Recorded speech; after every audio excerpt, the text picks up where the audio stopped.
Dragon Quest is my favorite video game franchise of all time, and I was so happy to record this episode. Way back, the original air date was May 22nd, 2019. I was joined by Dragon Quest YouTuber Sackchief to discuss the history of Dragon Quest as we pretty much fanboy out and discuss why Dragon Quest, why these games are the best RPGs ever. Better than Pokemon, better than Persona. I know it's controversial, but just listen to this with an open mind, because if you're not a Dragon Quest fan, you will maybe consider trying them. And if you are a Dragon Quest fan, then you're going to probably agree, because those who have played Dragon Quest know its greatness. So we're talking about all the main games, their influence on gaming, and why they're so special on the Geekdom101 podcast, episode 22.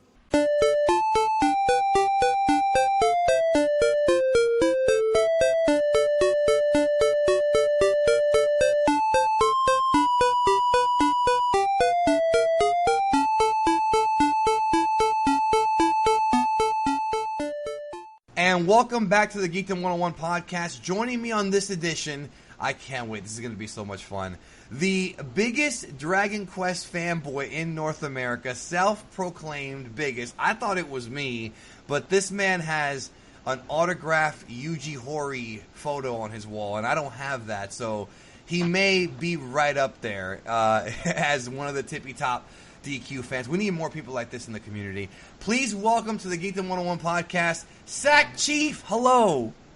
Hello. It's good to be here. You are indeed the chief of all sacks, including testicle sacks. Is that correct? Yep. All right. My sense of humor is a little weird, but I brought you on here because I want to talk about the history of Dragon Quest. Today as we record, this is May 27th. It is the anniversary of the very first Dragon Quest game to come out. And back in 86. It's been, 23 years? 33. 33 years. Holy crap. Yeah, 33. Yeah. I was off by 10. And this is a franchise that literally is like the biggest thing in Japan when it comes to video games. It's the biggest thing. I mean, it's right. You know, Japan's a totally different market than it is in the U.S., I would say, when it comes to these kind of games. And since 86, you know, it's been the biggest thing, and doesn't get a lot of love in the United States, which is something we'll talk about here in a minute. But I wanted to hopefully do this show to maybe get some people to try it, and maybe get the hardcore Dragon Quest fans to kind of rally to our charge here. But before we go any further, you have the floor, bro. Promote any projects you're working on, your channel. Let them know where they can find you. Okay, so I have a YouTube channel right now. It's mostly just JRPGs and Dragon Quest kind of stuff. So it's youtube.com/Sackchief. It's SACKCHIEF. You can check me out there. And I also have a Twitter, same handle for that. And I'm very active on both. I'm getting back into making videos, so you can look forward to more content on my YouTube channel. Very exciting. And it's funny because I found you on Twitter because I don't remember if it was Ryan or if it was Emma or somebody told me about you. And I was like, okay, I got to follow this dude because we need more people. I thought for a long time that I was the only guy waving this Dragon Quest flag. I thought it was me and a bunch of people on the Woodus board, and that's it. We're the only ones. And then I see you, and you're making videos on it. And there's other people, too, don't get me wrong. Quick shout-out to some people on YouTube, like Super Dave made a few reviews. Who's the other guy? GC. There's a few out there that have covered Dragon Quest really well. And I'll tell you what, when I did my spot on Did You Know Gaming, I told the guy who runs it, I was like, man, you got JonTron for Dragon Quest. Should have got me. Damn it, I love this franchise. Yeah. So, let's go back to the beginning. Because look, I'll tell you with me, when it comes to this I know I'm known as a Dragon Ball guy pretty much on YouTube and everywhere else. That's what I'm known for. But I actually have more love for Dragon Quest than I do Dragon Ball, believe it or not. And I love Dragon Ball, don't get me wrong, I'm not diminishing that. But when I was a kid, I didn't know that it was the same guy until a little bit after. Right. I am old school as fuck. I discovered Dragon Quest with Dragon Warrior on NES, the first one, back in 1980, I want to say 89, 90. I forget how old I was. Yeah. And I remember my older brother who passed away last year, he was really into this Dragon Warrior game. And I remember I've tried it. I created a new Imperial Scroll of Honor.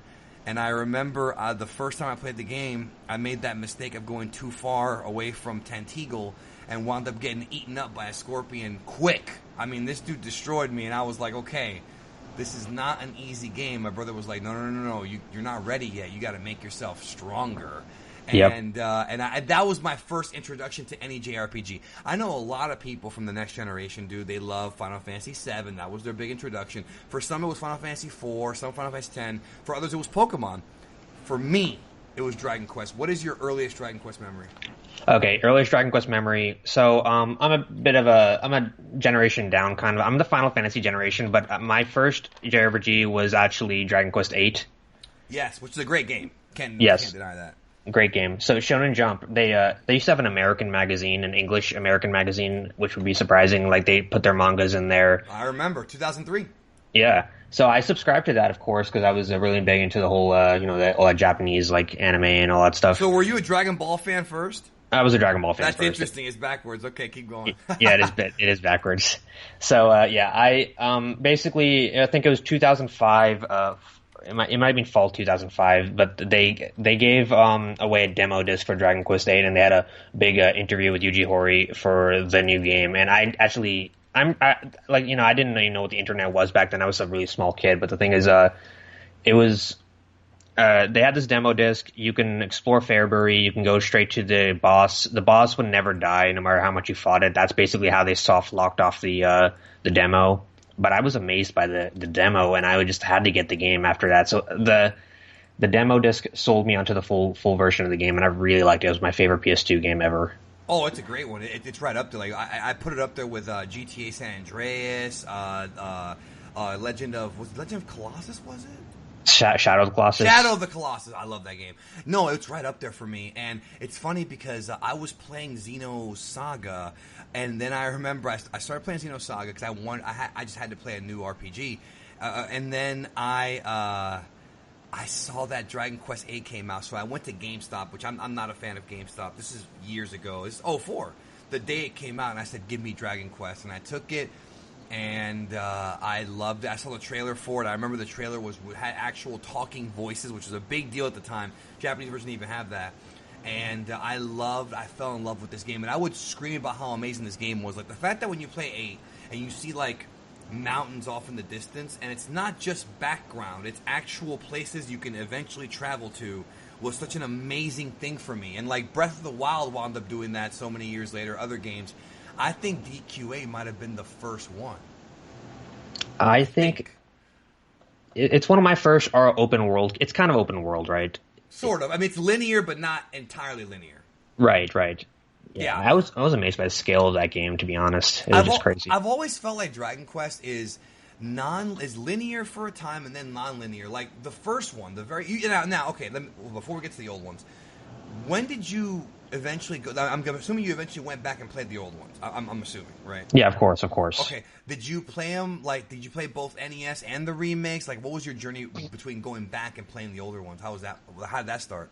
All right, so Game Boy games I pretty much tracked down. I tracked down the 7 on the PS1 I managed to get. And then as the DS one started coming out, the DS remakes, I was really into 9 when it came out in 2010, the DS remakes. So it was all pretty much remakes. But I do own the NES cartridges at this point. I have played them like through the end, but I started off with the remakes for the older ones. Okay, that makes sense because they were coming out. I mean, they put out a lot of the remakes, which I was really happy when they were putting the games out again.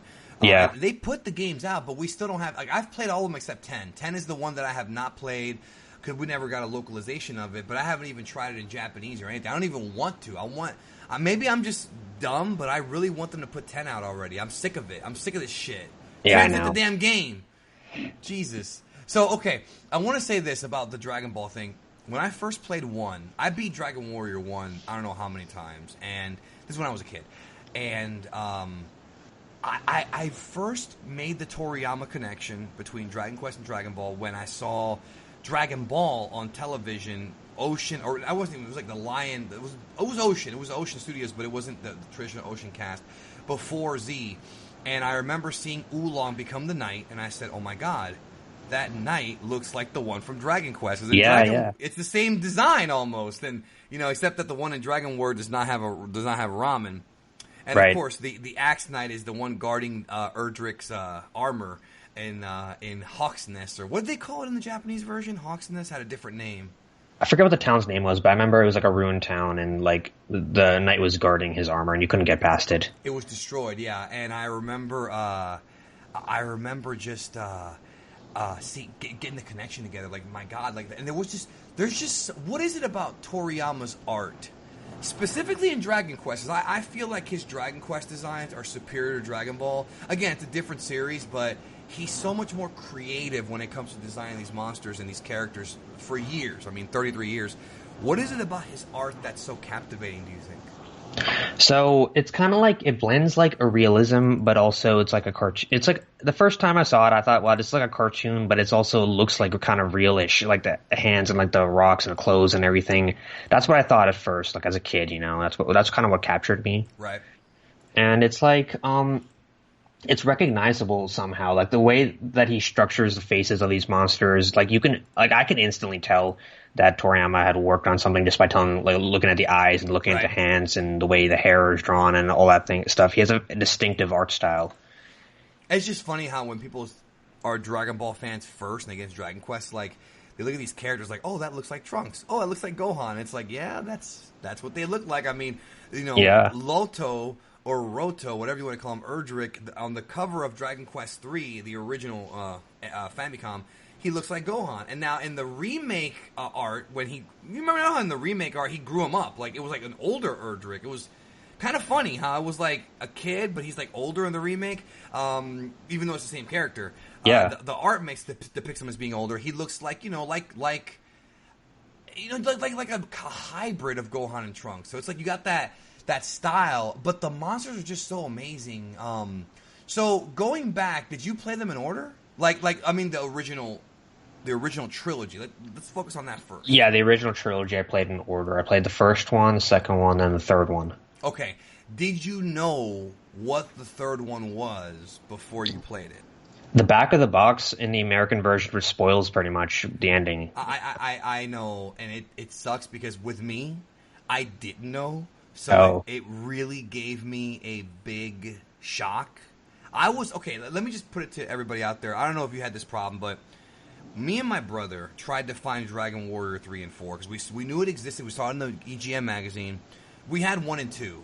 And I remember I actually showed my brother 2 because he had only played 1. And 2 was like a mindfuck for him because, you play as 3 characters now. Oh, you have a boat. Like, that was a big deal back then, dude. Like I don't think people understand. Every RPG nowadays has a boat, an airship, a party. That was not the case with Dragon Quest, the first one. And that's why I like the first one so much, even though it's a very primitive game. It's one guy against the world, and I love that. Yep. The descendant of Erdrick, he's a legendary hero. He saved the land 100 years ago, or whatever the case is. Then in 2, you play as his cousin, you play as you and your cousins, the great-great-great-grandchildren. And I had to explain that to him, and there's so many cool things about these games that I just fell in love with. The fact that your female cousin's a dog, you gotta get a mirror, you gotta get the cape to fly off the tower, all these cool things. But anyways, I digress. It was insane to me because we tried to find 3, and I remember we never found 3. So my first experience playing 3 was with an emulator, and it was a very early emulator. This is like the early 90s, mid-90s, whatever. And when you beat 3, they reveal what 3 is. But before you even beat 3, they give you clues, like when you go to the Dark World and you hear the overworld theme from the first game, remix version, of course, and you're like, okay, interesting. And you still, and I'm over here thinking it's deeply into the future. I'm over here thinking that, like, Zoma is like a villain from like 200 years after 2. That's what I thought as a kid. I didn't know any better. And then when you beat the game and they give you the title of Erdrick, it's like, oh my God, it's a secret prequel. And it sucks that so many people didn't get to experience that it was a secret prequel. And I wonder if the Japanese knew. The Japanese didn't know. I mean, it was marketed it was a plot twist in Japan, but here Enix kind of screwed it up with the marketing. They told everyone, Yeah, no, why would, and it sucks, bro, because it was like, okay, like, you know what I mean? Like, it was such an amazing twist because it all made sense after that. Like, the Sword of Kings is the Sword of Erdrick. Like, it all kind of made sense. And let me ask you a question. We're going to talk a little bit of headcanon stuff here just for a second. Yeah. The connection between Zoma, the Dragon Lord, and Saido or Malroth. Well, it doesn't matter. We'll switch back and forth between the names. I don't know if, again, you and I are talking like we know what we're talking about because we do, but I feel like the casuals who are listening to this might not have a clue. So just try to follow along, all right? Now, again, if you want to play these games, they are available on Game Boy Color. Also, there are mobile versions out, and they're not like $10, I think. They're not even expensive. Worth every penny. Also, I don't like to advocate piracy, but if you can get a copy of the Super Famicom or SNES translated ROM, or even the card, the fan-made card of 1 and 2 and 3, they are worth playing. I mean, I hate to say this, Sack Bro, but they never put these games out, and I feel like we should get these games. And if they don't put them out, how are we supposed to play them? Well, they put them on the iPhone. The iOS version. Mobile. Right, the mobile version is the same as the Super Famicom version, and it's got a very modern translation. I would recommend most people play the mobile versions, to be honest. They're very good. I heard there's a problem with the mobile version of 3, though. I never played the mobile version. Is that true? There's like a problem with the 3? Does it have the bonus dungeons? They don't have the bonus dungeons. Like I said, they're just the Super Famicom versions, pretty much translated over with some new sprites and all that kind of stuff. Well, remember, 3 has the bonus dungeons, only one of them. The Game Boy Color one has another bonus dungeon. Right. Yeah, 3 you fight the God Dragon, and then you go to the ice. I think it's the ice dungeon or whatever. That's in the Game Boy Color. So my question to you is, the mobile one does not have either one, or just no? It has the one from the Super Famicom version, okay, but not. It does. Okay. Yeah. Okay. And that sucks because the Game Boy Color, like if you're out there and you still have a Game Boy Color, which I hope some people do. Pokemon was like the big RPG. We're gonna get to that here in a minute. It is worth. They're worth getting. And if you're gonna play 11, it really helps to play 1, 2, and 3. It's almost okay. It's not essential, but it really helps. And the thing about these games, Sack, and I hate talking about this, but it's true. You really have to play all of them to truly appreciate the franchise. Because when you play the modern ones, there are so many throwbacks and so many homages to the older games, both musically and in story and characters, that it's going to have much more of an impact. Like in 8. Now, for you and me, it was a totally different experience. When I played 8, I had already played the older ones. So when I saw Ragnar and Talon in the fucking monster arena, I'm like, whoa! Like, and when I heard the Heavenly Flight song, when you first get Ramia, or in that game it was like Eponia or some shit. I forget her name in that game. What was it? Ramia. It was Ramia. It was Ramia in 8? In 8, it's the same character. It's the same bird as in 3, actually. It's the same name and all that stuff. It's Ramia. No, I know that, but didn't she have like a different name at one time? With an E or something like that? Like in 8, I mean, not in...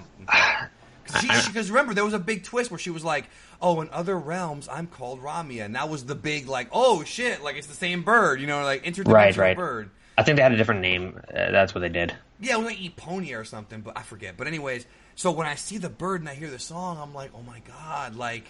It's the fucking song, and I love that fucking song. And I don't know, I'm rambling at this point, but what I was gonna... I lost my train of thought. We're talking about Dragon Quest, bro, and the thing about Dragon Quest, you go down this rabbit hole, and you know what I mean? Like, you go down this rabbit hole of love that just doesn't...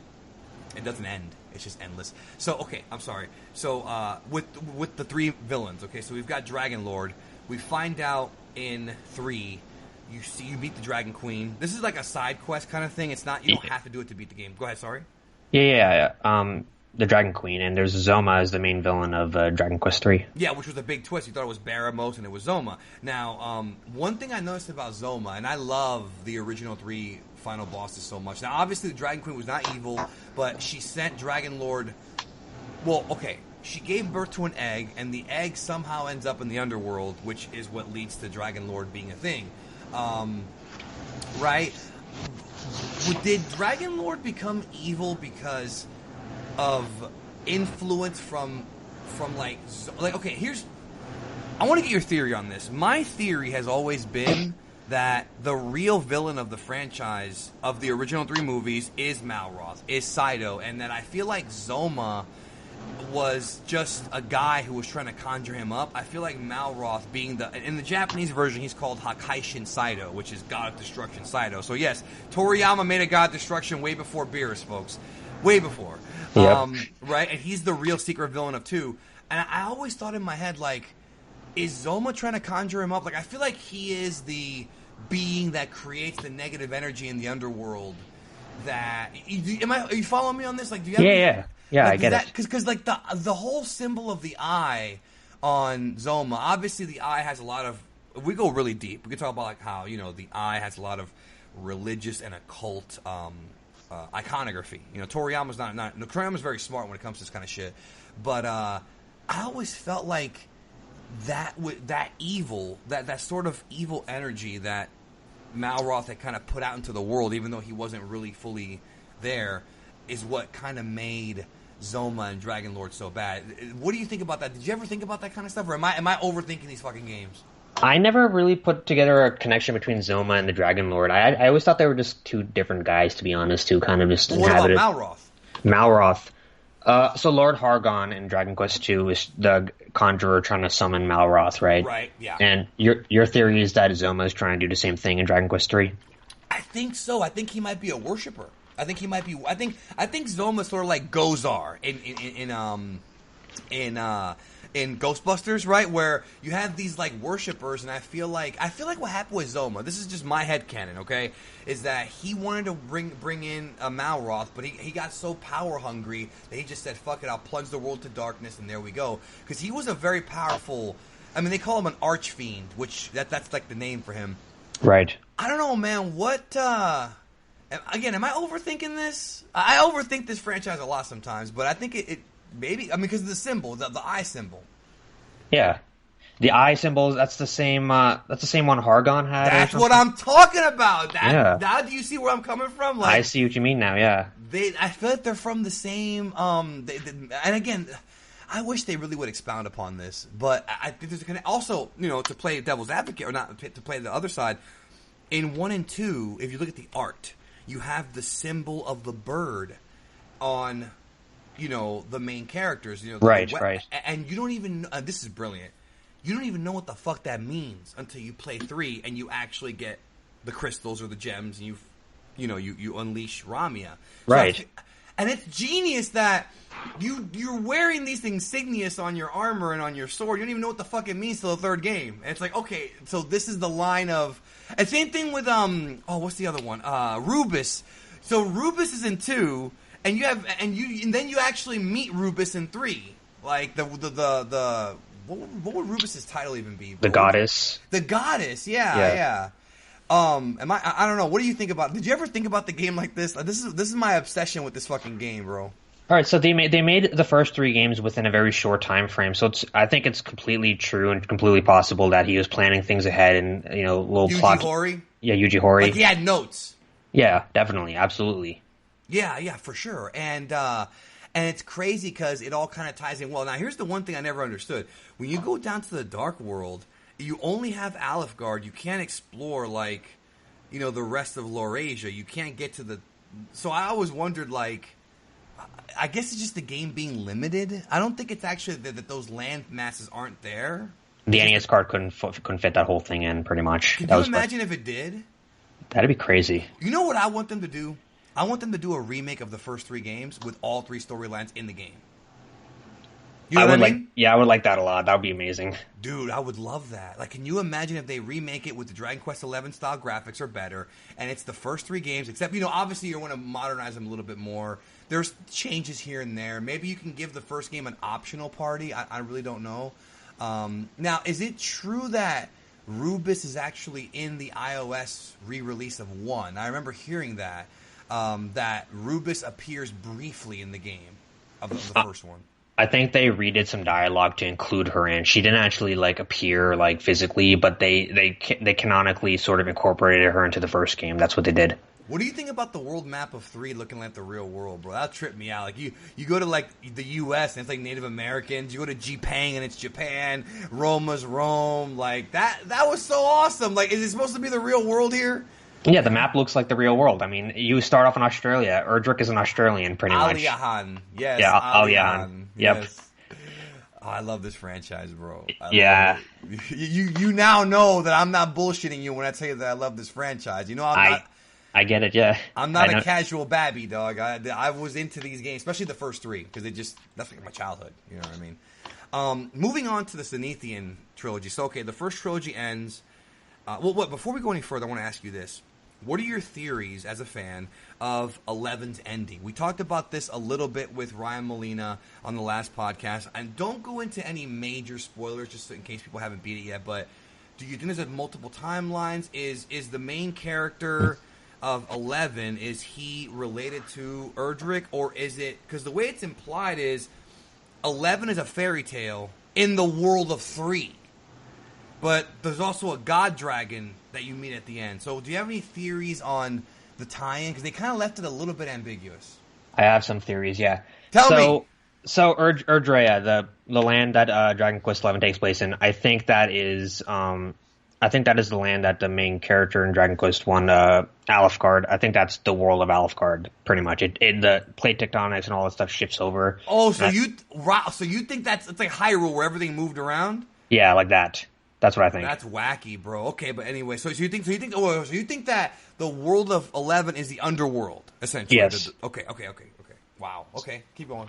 So the world of 11 is underworld because the title of Erdrick was given by the king of Alfgard to the main character of Dragon Quest III, correct? Yes. So that title is only available in the underworld. It's not known in the overworld, right? Except for those books, maybe. Those books, probably. So I'm thinking the books. That's the story thing that the mom at the beginning, because that definitely at the end of Dragon Quest XI, you see this mom putting the books on the shelf, and she goes to see. And we know who that mom is. Like, it all ties in. Like, I'm sorry, I'm marking out because that ending was very emotional for me. So the mom, who do you think the mom is? It's your mom, dude, from 3. She's like, wake up when you wake. That's you from 3. Right.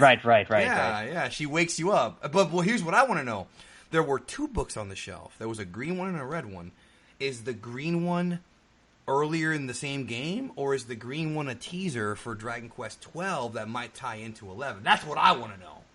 Oh, I was thinking it was Erdwin's book, because there was a book of Erdwin, right? You mean... Okay, the original hero that wound up losing because what's his name betrayed him. Right, because I don't want to go into that many spoilers here. That's actually a really good story, a really great storyline. But continue. The luminary symbol was on both books, right? I don't remember. Yeah. And so you think that might be the original luminary? That's what I was thinking. Yeah. So are they gonna make a game where you play as him? They should, dude. What are they waiting for? Well, he's not. He wasn't exactly like he kind of. I'm not so sure about that because it's like, didn't they already tell a story pretty much? Like whole... Yeah, they kind of did. And it would be, but you never know. I mean, they could always change I don't know, bro. I just want more Dragon Quest. Give me a break. Yeah. I want to get back into that world again. Okay, I'm sorry. So you think that 11 is the underworld. So are you saying that at some point somebody wrote a book in the underworld and they wound up in the main world and that's how your mom gets it? Something like that, or maybe like I can't really explain how that happens, but I do think that Erdrea, the land underneath, is the underworld, and it would make sense since the world did the Earth in Dragon Quest II even have a name? Yes, it was called. Oh my God! See, again, this is where I'm starting to fuck up here. Okay, I think it wasn't it called? No, okay, Laurasia is what it was called in. Laurasia, wasn't it called Laurasia? Like because Laura is the princess in 1, so he named it after, right? But it's got a name. I know it has a name, but I forget what the fucking name is. It does have a name. I'm telling you, I just don't remember what the goddamn. Now I'm dying right now because I don't remember what the fucking name is. Right. It has a name because in one of the books it has a name. I'm sorry, my brain is fried right now because I swear to you it has a name. I just forget. Okay, I'm sorry. Continue. All right, that's not super important it's anyway. Not that important, yeah. All right, so moving on. So that's the underworld. I do think that the timeline sort of split, like most people think, when the Luminary made his decision or whatever. Are we supposed to spoil DQ11 on this podcast? Well, that's what I was saying. I don't want to get into that many spoilers. Not that many. We'll keep it. Let's keep it vague enough that people who haven't played the game don't have any idea what's going on. So okay. So 11 splits a timeline. One timeline, I think, becomes a Zenithian timeline, and in this timeline, that was the theory. Yeah. Okay. Yeah. Go ahead. In this timeline, there is no Sword of Light. There is a Zenithian sword, and it looks like it in the game, right? Like I noticed the similarities. Okay, the Luminary's Sword of Light that he creates, it looks like the Zenithian sword. I haven't seen a lot of people say this. It looks just like it if you put them side by side. I noticed it too, bro. Did you forget who I was, bro? I'm the Yeah, I other know. North American nerd. Of course. But dude, I noticed it, but I thought it was just like, an homage. Like, okay, let's still put the sword in there. They wink, wink, nudge, nudge. But I thought about that. Like, so you think that Erdwin's timeline somehow became 4, 5, and 6 or whatever? No. The timeline where, well, there's a timeline with a luminary and there's a timeline without a luminary, essentially, without spoiling it too much. The timeline without the luminary becomes 4, 5, and 6. The timeline with the luminary becomes 1, 2, and 3. So what happens to the world in your guess or whatever between like 11 and 4, 5, and 6? Because the world 4, 5, and 6 are way looser tied than 1, 2, and 3. 1, 2, and 3 are definitely all canonical to each other. 4, 5, and 6 though, there's the only connection that I remember is heaven and the the Zenithians and the weapons. There's not much else. Oh, and also there's also the bonus boss, like S-Turk or whatever in 5. You know what I'm talking about. So, what do you think happened there? So the Zenithians, right? Basically, they somehow showed up. I guess It's weird. Yeah. Yeah. I mean, they might be descendants of some sort of hero. Only the Luminary. They brought up this new rule that only the Luminary can use the Sword of Light. Meanwhile, I guess that's true because the only people who can use it are Erdrick, the Luminary, Erdrick's descendants, and so pretty much all those people have to be Luminaries, right? Yeah. If we're tying everything in, yeah, right. But then there comes the point that just being related doesn't necessarily mean that, because in DQ11, it's not like Rob could use the Sword of Light or anything like that, right? I don't remember that being the case. well, Except when they mutated it or whatever. Right. I mean, I guess. You can't equip it to anyone. That's just the thing. Yeah. So, Dragon Quest 4, 5, and 6 are a world without any sort of legendary hero, and then it creates a new hero, and only he can use the Sword of Light or the Zenithian sword as it's being reformed into, as my guess. Right. Well, I mean, that's one thing we should tell the people. For those who don't know, is the Erdrick trilogy ends with 1, 2, and 3. They are tied together. 4, 5, and 6 are loose, but 4, 5, and 6 is a totally different adventure, different world, totally different world. It's the same monsters, except for new ones, of course. But starting with like 7, 8, and 9, it's like a totally different world at that point. Like I don't see any time between 7, 8, and 9. No, I don't actually. It's like they have their own kind of like things here. Self-contained story. Yeah. But 4, 5, and 6, we have and Zenithia is heaven, which is an alternate realm, which is basically like heaven here, except it's God. God is a dragon because it's Dragon Quest, and they kind of did a homage to that in 8. So, are you saying that you think that the Zenithians might actually be descendants of? What are those fat things that are in the sky called again? Remember the big brown things? The Watchers. The Watchers. Is there a connection there? Oh, I never even thought about that. Maybe they are descendants of them. Yeah. And the dragon you talked to at the end of the game, I saw some people thinking that might be Dragon Lord. That's not Dragon Lord, dude. That's the Zenithian dragon. Dragon Lord does not exist in that world, dude. Like, you know what I'm saying? Like, that's Zenithian dragon without question, if you ask me. All right, there's a thing about that. This is something I've never seen a single person ever point out. You know the logo for Dragon Quest XI? Sure, yeah. Okay, the logo for Dragon Quest XI has that dragon in the background behind the words, right? Yeah, which is, again, you're not supposed to even know what that means until you get to the end of the game, which I think is beautiful. And we're talking about the real ending, not the not real ending. The true ending. You have to, I want to specify this again for people, you have to play the post-game content. This is not like other RPGs or other games where it's optional. You need to do it, because there are 2 endings, and there's the third act of the story is in that post-game.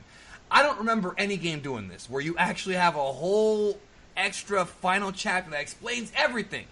Well, not everything, but a lot of things. Anyways, continue. Yes, the dragon's in the background. So, look at. Do you have it? You want to pull it up, maybe? I have it pulled up. Okay, look what the dragon's holding in his hand. I can't really tell what the dragon's holding in his hand. I just see like flames behind the logo. What the hell is his hand? Its hand is in the corner, like it should be holding something in its claw. You should be able to see that. I kind of see it. Like I'm looking at the logo right now. It's very hard to see though. But what is he holding? I can't even tell. Hold on, so let me pull it up. Yeah, you're right. I've never seen anybody talk about this, so you are the first to discuss it. All right, as far right as you can possibly go, behind the corner of the T, you can see its claw holding something. Yeah, I kind of see it. I thought that was just smoke, but okay, I kind of see it. It's holding the ball of life from Dragon Quest 1, isn't it? It could be. I can't tell from here, but it could be. Holy shit. So, okay, so wait. Okay, so what's your theory on that? I think the dragon you meet at the end of the Ig Dragon or whatever. I think that it is the Dragon Lord. I mean, there's a lot of signs pointing to that happening, to that being the case. Okay, but how is that the Dragon Lord if number one he's not really evil, and number two how would he exist so long ago if he wasn't born until the timeline of 1, 2, and 3? That does bring up a good question. I mean, Dragon Quest XI at the end, when the Ig Dragon is talking, they say that wherever darkness comes or light will, wherever there's light, there will always be darkness, something like that. Right. And the dragon said, even I might succumb to it. And I thought, holy crap, that must be a confirmation that this is the Dragon Lord, because right after that they show. They show the descendant of Erdrick. That's a good point. And he's looking at the Charlock Castle. Yeah. Yeah, that's a good point. That's a good point. I was thinking, okay, my thought on that is, I love the idea, but I think it needs a little bit more tweaking. I think, because it can't be, he couldn't be evil at the time, like you said. One day I might succumb to it. Maybe that, the god dragon that you speak to, the Ig Dragon or whatever, maybe he is the Dragon Lord from a previous, maybe he got reincarnated or something like that and then became evil. You know what I mean? Like, because it's so long before 1, 2, and 3 that, you see where I'm coming from, right? It can't be the same guy with the same memories, but it could be the spirit that would eventually become the Dragon Lord. Remember, this is Japan. This is stuff they do all the time. So, yeah, I don't know. I always thought it was a Cenithian dragon, but it could be Dragon Lord. It could, or maybe they're tied in somehow. Like maybe Yuji Hoari's whole thing's to tie everything in. But we do know that 4, 5, and 6 are somewhat tied together, but not that much. So. What are your memories of playing 4, 5, and 6? Well, actually, what are your memories of playing the original trilogy? Like, what are some of your favorite moments? Without doing too many spoilers, like, what's some of your favorite stuff? All right, so the most memorable one to me is the first one, because that was just like, what the heck? It's a game where you're kind of like walking around and investigating and talking to people and figuring out where to go, and I thought that was like, this is the most underrated aspect of Dragon Quest to me that like no other franchise does. Final Fantasy doesn't do this, none of these other games do this. You, instead of being told exactly where to go, you kind of are just thrown in there and you have to run around talking to the villagers and the NPCs, and they give you little clues and hints. Right, yes. And I'm kind of like, I have to go north. It's like they use these context clues from the NPCs, and it's just done so brilliantly. I'm just thinking, so it like naturally guides you around the entire world just by talking to people. You talk to the one old man, and it's on one town. He tells you, have you met my son? He's in the other town, like across the river. And I was like, yeah, and if you go there, you can actually talk to his son, and he'll be like, did you talk to my dad? And I just thought that was mind-blowing that the dad and the son, like, are in these worlds, and, like, the worlds are, like, the whole world's connected. It's crazy. Well, it's also, like, sometimes they'll give you teasers for things that don't happen until way later in the game. Like, in one, they're like, legend has it if you take the Stones of Sunlight and the Staff of Rain, you can make a rainbow. That's how Erdrick got to the island, or whatever. And it's like, you don't do that till the end of the game, man. You know what I'm saying? And at the time, you're thinking, why don't you know this? But then when you get to the point, you're like, now I get it. Yep, right. And I also, correct me if I'm wrong, but Dragon Quest was the first franchise. I mean, the thing people have to understand about Dragon Quest is that it put food on the plate for everybody else to eat, including Final Fantasy. Now, I'm not a Final Fantasy hater. I do hate the modern games, but Final Fantasy 4, 5, and 6 I love. 7 I like. 8 I like. 9 I like. I love Final Fantasy. I really do. The older ones. 1 through 10 I think are great, in my opinion. But Dragon Quest did everything first, including the secret, like, the transforming final boss, or the secret final boss, because when you first meet Dragon Lord, he's like a regular-ass old man with a staff. Okay, whatever. Do you want to join me? And if you say yes, he will kill you, and it's game over, because you're a dumbass for saying yes. Yep. But if you say no, then you gotta fight his ass, and then when you beat him, then the fucking dun dun dun dun dun dun, the fucking alpha. We're gonna get to the music here in a minute. The alpha ass final boss theme, and you see him in his real form, and he takes up almost the entire screen, and which was a big deal back in '86 or '89, whenever you play this game. and it's the Dragon Lord. It's a dragon. It's an actual dragon, which we all kind of knew it was. But that's a great. And then all the games have that, like except for 3. But 3 has it different. 3 you fight Baramos. Oh, I saved the world. Ha ha ha ha! You haven't saved shit. Come down here and fight me. You know what I'm talking about? Like it did it like that. And then obviously 4 has the awesome transforming final boss, the Amulet of Transmutation. I'm going to talk to you about that in a minute. But anyways, continue. You were telling me about your memories of the old trilogy, and then we'll get to 4, 5, and 6. Okay. I was on this podcast called Puff Puff Hour. It's a Dragon Quest podcast. Those exist? There's one. Oh, okay. There's just one, and they're pretty on there. They're pretty good. Yeah, I'll hook you up with them. That's pretty good. They basically do like reviews of every Dragon Quest game, and they go from 1 to 2, 3, 4, and they give their thoughts on each episode. Right. Right. It's pretty cool. They had me on as a guest, and they were asking me which ones I like, and I told them I like 2, and they were like, "What?" Like a lot of people. Go ahead. Yeah, a lot of people hate 2 for some reason. I don't get it. I think here's the thing about 2. 2 is really fucking hard, especially the NES version. I will say this right now. Dragon Quest 2 is the most difficult Dragon Quest game of any of them, especially the NES version. That's what it is. If you have not played the original NES version, see, kids nowadays are not going to get it. No disrespect to you or anybody else who's younger than me. Mm-hmm. When I got 2, back in the day, I had no manual. I had no box. I wish I did. I have the box and manual for the first one, but not for 2. I had no guide. I was literally on my own. That game is so hard because once you get the boat, like you said, the NPCs tell you some stuff. They don't tell you everything. You got to go looking for the other lands. You don't have a world map in 2. You can't just press select like you can in the remakes and look at the world map. You have to either draw your own map or figure things out on your own. Then 2 is so incredibly hard because the second character, the Prince of Cannock, is such a pussy in that game. He dies over anything, gets poisoned. It's kind of become a running joke in the fandom. When you get to the Plateau of Rhone, if you run into the gold baboons, they can cast defeat on you, and you're dead. And there's no way to block it. There's no blocking it. There's no running. They cast that spell on you, and you are dead.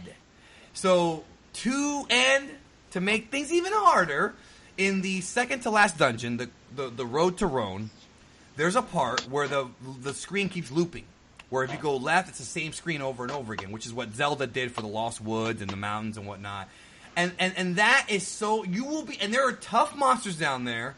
You will be walking around there for hours. Sack, dude, I walked around there when I was a little kid. I was like 10. For hours trying to figure it out. So yes, 2... I think that's why 2 gets so much hate. Because it's so hard. Yep. I beat it.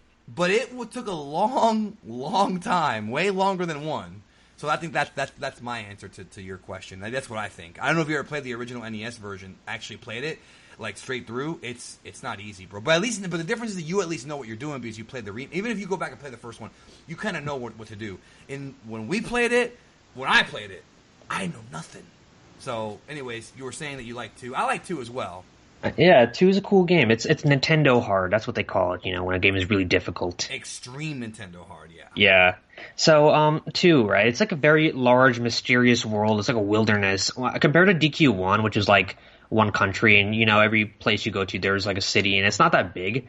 2 is enormous. It's massive. The map is huge. Yep, it is. And you go back to Alefgard. And I love in 2 when you meet the Dragon Lord's great-great-grandson. And I'm over here getting ready for a fight, but I'm excited. I'm like, okay, we're gonna fuck him up. And then he's like, yeah, my great-great-grandfather hated you, but I'm cool with you. Let's not fight. I was like, oh, all right. That was a good twist. That was a great twist. Like, yeah. But what does he give you something? I don't think he even gives you anything. I think he just talks to you and that's it. No, you and him are basically against Hargon because he sees Hargon as like his greater enemy, and you guys decide to put aside your differences or whatever to face him or whatever, something like that.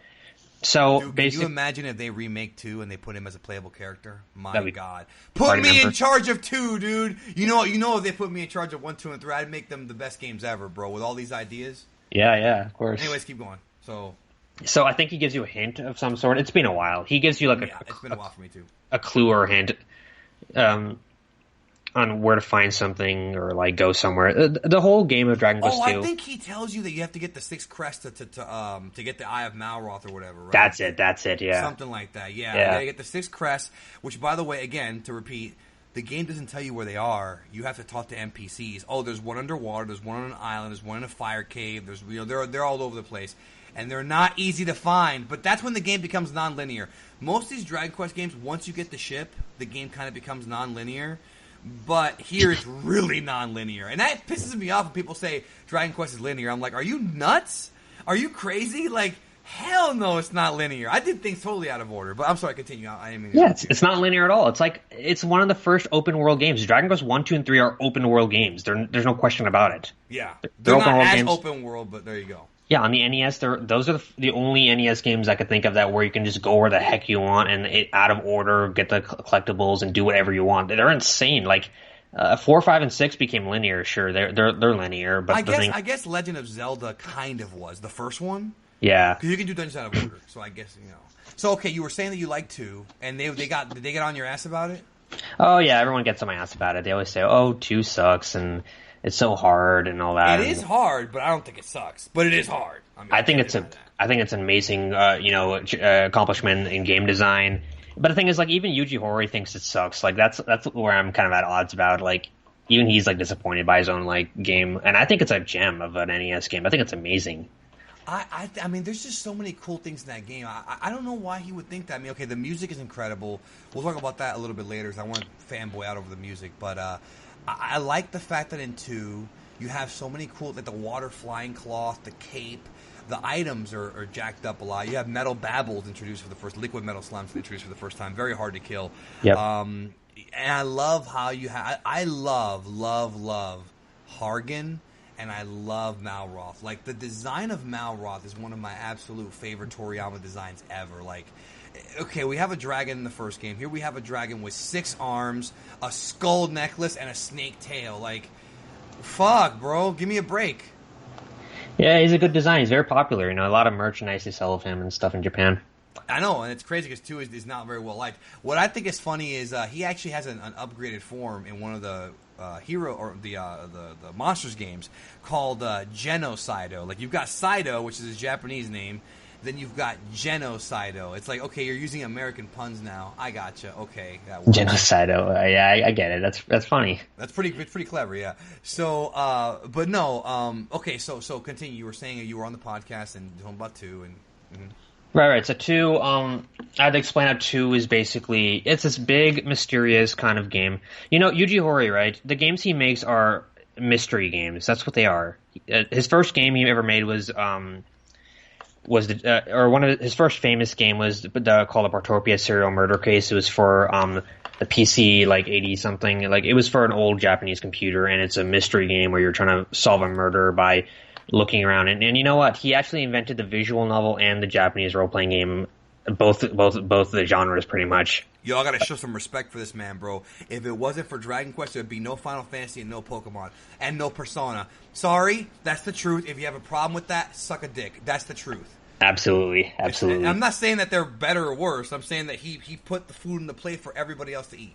Yeah, he went to America. He came here, saw like role-playing games. He saw Ultima. He thought, hey, I could make this for the Japanese audiences. That's his life's work. Dragon Quest 1. He was working at Shonen Jump as a writer at first. He was actually a comic writer too. He did this anonymously, but the thing is, he had to promote Dragon Quest 1, his own game, in his own magazine in order for the Japanese public to get it. And then as soon as he did that and put in the legwork, everyone else started making JRPGs. Sakaguchi, to keep Squaresoft from not dying, he basically made Final Fantasy, and that became... And it was supposed to be the final game, Final Fantasy. Now we have, 15, 16 sequels or whatever? Yeah, like a lot of sequels. It was that it's in the name, pretty much. But right. Yeah, even he's not working for Square anymore. But Yuji Horii, he's still going at it. He's like a celebrity in Japan. He's like the Steven Spielberg of Japan. And so is Toriyama, and they all came together, and Koichi Sugiyama as well, the big 3. And don't even get me started on Chrono Trigger, because I've seen so many people put over Chrono Trigger. I love Chrono Trigger, you know I do, but yeah, it's the same guys, dude. Essentially, it's a very, not exactly the same team, but it's a very similar team. The dream team, so to speak, is what they call them.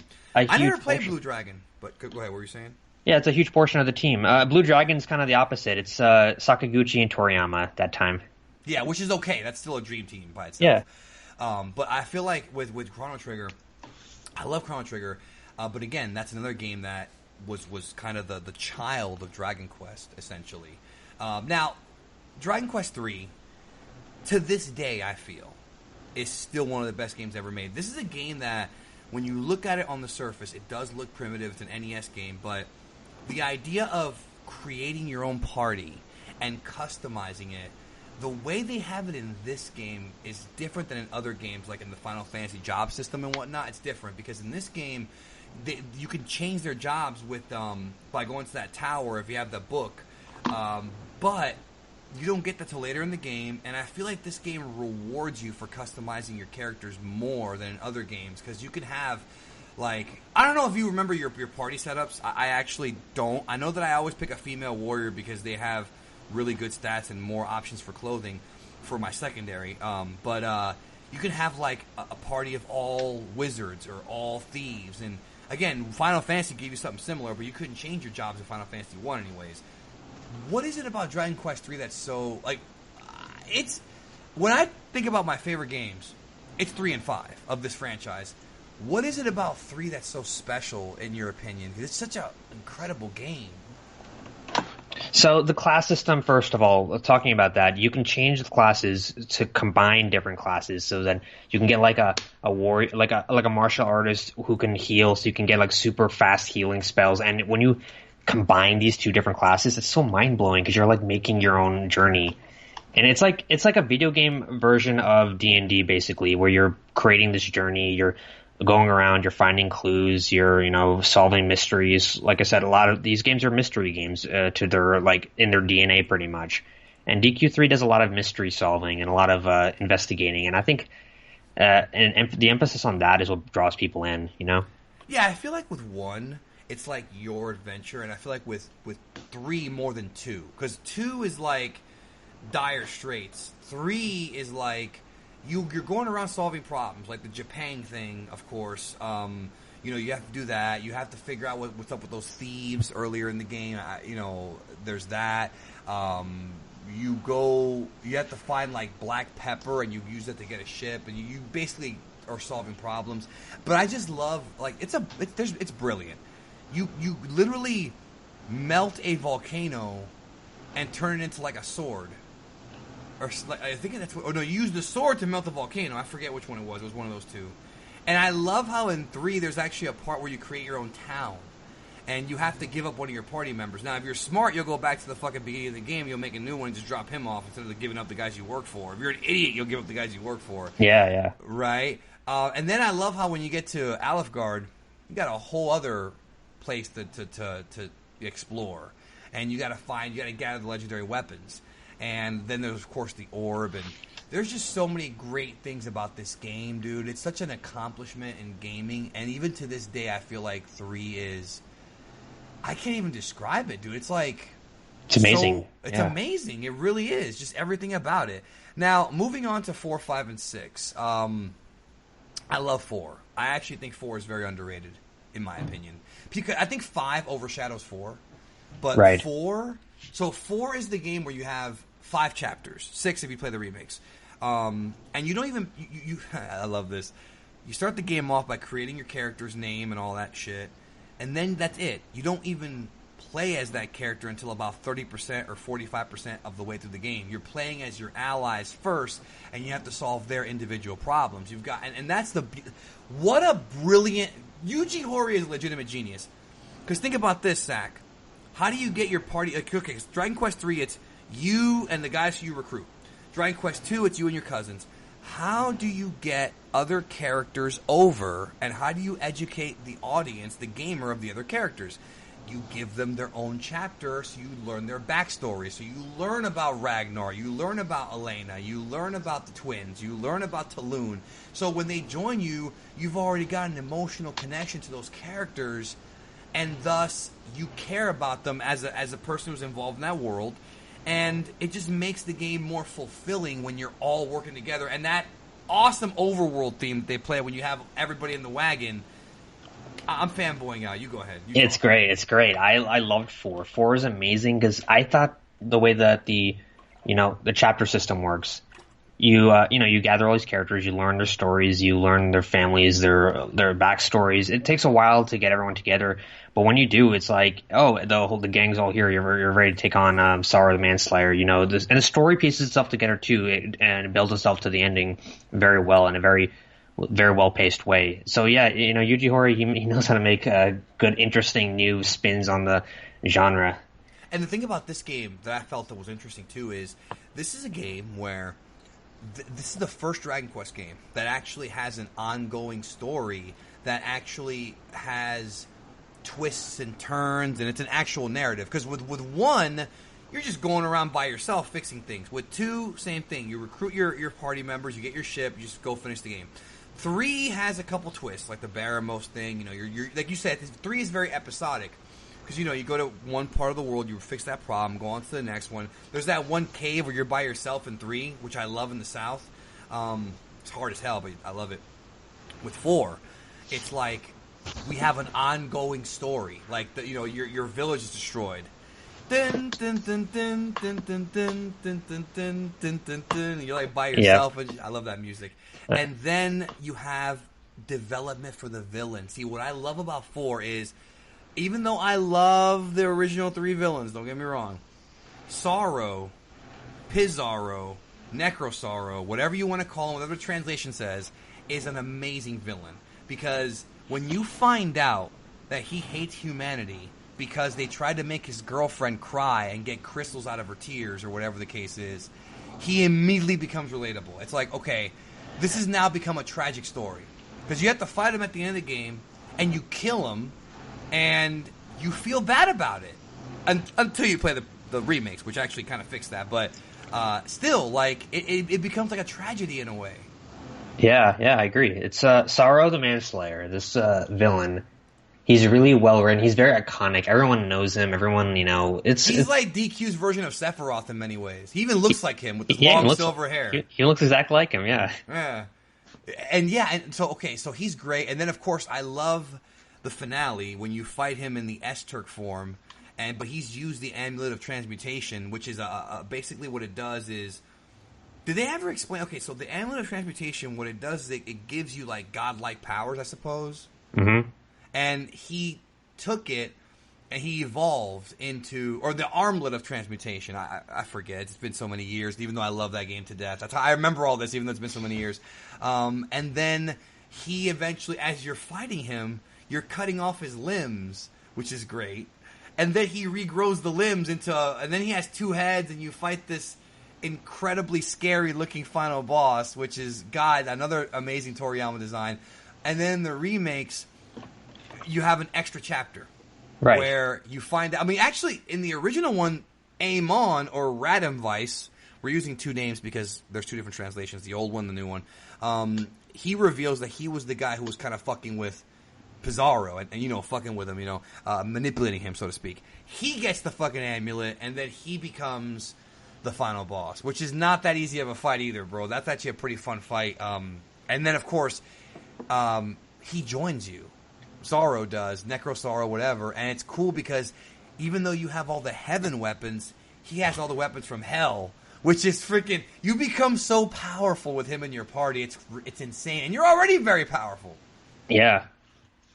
I'm fanboying out again, but... So what are your memories of 4?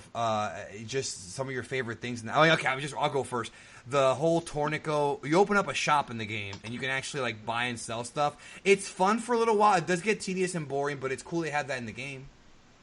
Yeah, I actually thought it was really cool. I don't know. I like weird stuff, like a game where you would sell like stuff and be like a merchant. Right. So that kind of stuff appeals to me, like interesting stuff like that. So I really like Tornico's chapter. I thought running around, grabbing stuff, selling them, making money. And I like games where you make money. I don't know why. It's like very fulfilling to me. That says a lot about you. Yeah, no, I'm fucking with you. But what else do you like? I mean, I love the fact that when you play as Maya and Mara Nara, or Maya Minia, whatever the translation, blah blah blah. You have that cool fucking Spanish music. It's wacky, bro. Yeah, I like that too. It's good. I thought it was. Let me think. I gotta remember this kind of stuff. Yeah, all these chapters coming together. I like Ragnar McRyan a lot. He's really cool. He's awesome. Yeah, he's one of the guys I always use. And Elena, oh my, she is so fucking powerful. I know. Every time I play that game, whether it be the old one or the new one, she's always in my party. Especially at the end when she hits twice. Boom, boom, boom, boom, boom, boom, boom, boom. Bro, I will tear up fucking Death Pizarro, Necrozaro, whatever. Boom, boom, boom, boom, boom, boom with her, bro. She's now okay. Let me ask you this question: in the original NES version, you don't get to play as your party members as far as controlling them goes. You get to only control the main character. The party members, you have to do what's called tactics and actually plan out how they play. Mm-hmm. In the remakes, you can control everybody. Which version do you prefer? So I never thought that DQ ever had a bad AI system. To be honest, sometimes when I'm playing, when I'm playing the DS version, I always just put them on act by yourself because I trust them. It's quicker. And if you're grinding, just let them do it. There's no of course. Out. I mean, it's just I think it's two different gameplay experiences, which is why I think the original should be played. Even if you've only played the remakes, try the original because it is different. You don't have full control. You'll see your party members gain levels and learn spells, but you don't control what they do, which it does kind of suck, but at the same time, it makes the game different. I think Persona 3 did something like that. I sworn I read that somewhere. Yeah, Persona 3 had no control over party members, but the problem was the AI was really stupid in that game, so it was annoying.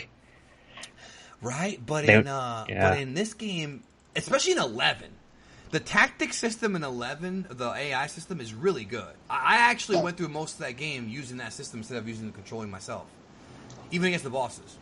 The AI is really good. It always plans very well. It uses the heal spells at a good time. And you know what I noticed? In Dragon Quest, tactics can actually be better because if you have a healer character and you set them to fight wisely, if in one turn you get hit and then normally you would have to wait the next turn to heal yourself, the computer AI would actually adapt and heal you within that turn if the guy comes afterwards. I exploited that like crazy when I was playing the game. Right? Yeah. Yeah. God, I love 4. Now 5. Here comes the fanboy part. All right. Oh yeah. Yep. 5 is considered by many to be the best Dragon Quest game of all time. I think it has the best story.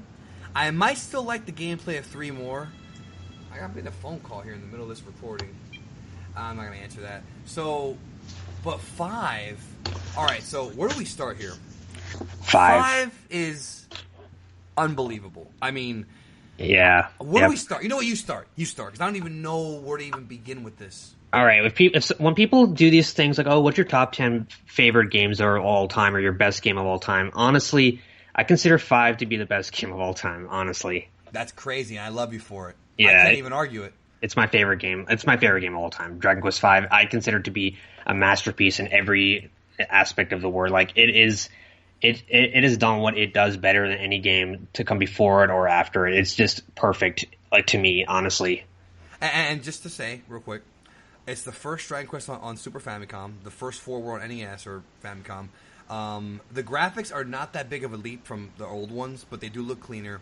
They look nice, yeah. The only con I have about this game, there is a con to me. I feel that the final boss is a little bit weaker than the previous 4. I think I'm not a big fan of Mildrath at all. What's his new name in the remake? He has like a different name. Grandmaster Nimzo is his name. I hate that. No, his name is Mildrath. Even in the Japanese version, Mirudurasu. Like, that's his fucking name. We'll get to that later, but by the way, if you're a fan of Pokemon, if you like Pokemon and monster catching, you should be kissing this game's ass. Because this is the first game I remember to ever do monster catching. It is, yeah. Yeah, this is the one. And it's not like you play as just the monsters. They join you in your party. So, story-wise, this is the most satisfying game I've ever played. Story-wise. Yes, absolutely. You start as a kid, and your little girlfriend, Bianca, or whatever, she's your friend, and your dad, whose name was Papas, I think, in the original version. I don't know. Again, I played the original ones more than the remakes. Pankraz, that's what they call him in the new one. Yeah, I didn't even know they called him that. That's interesting. So, okay. So, I'm turning off my phone because I'm getting calls now and it's irritating me. I turn it off. So, okay. And then as you go through the game, you grow up. You become a teenager. Then you become a grown-ass man. And then you...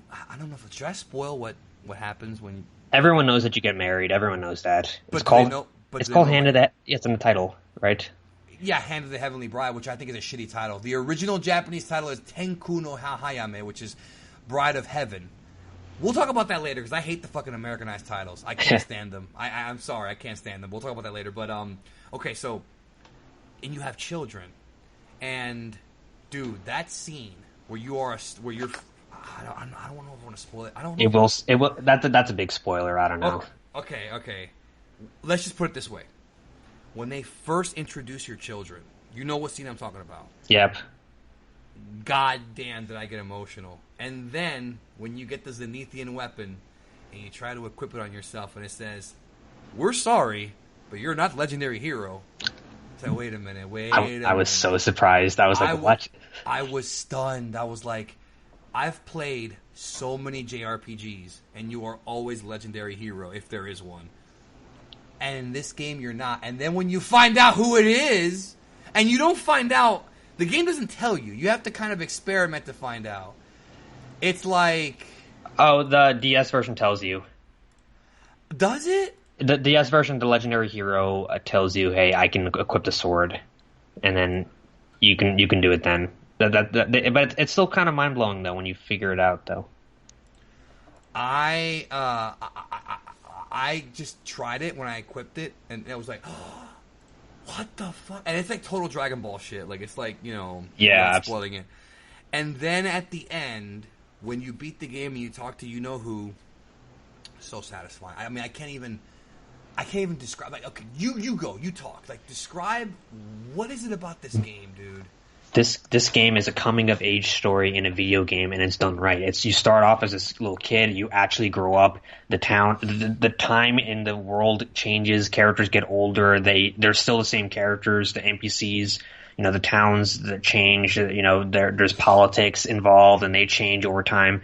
There's like an actual time is actually moving. It's actually consistent in this game, and it's amazing. It's like, I don't think anything's ever done anything like this before, on this kind of level. You talk to your friends, you come back, you visit your friend later, he got married, he has a kid. I just happened to show up to him just to see what he's up to, and he has a kid already. And you didn't have to put that in there. You didn't have to expect anybody to run back to some old town to see what's going on.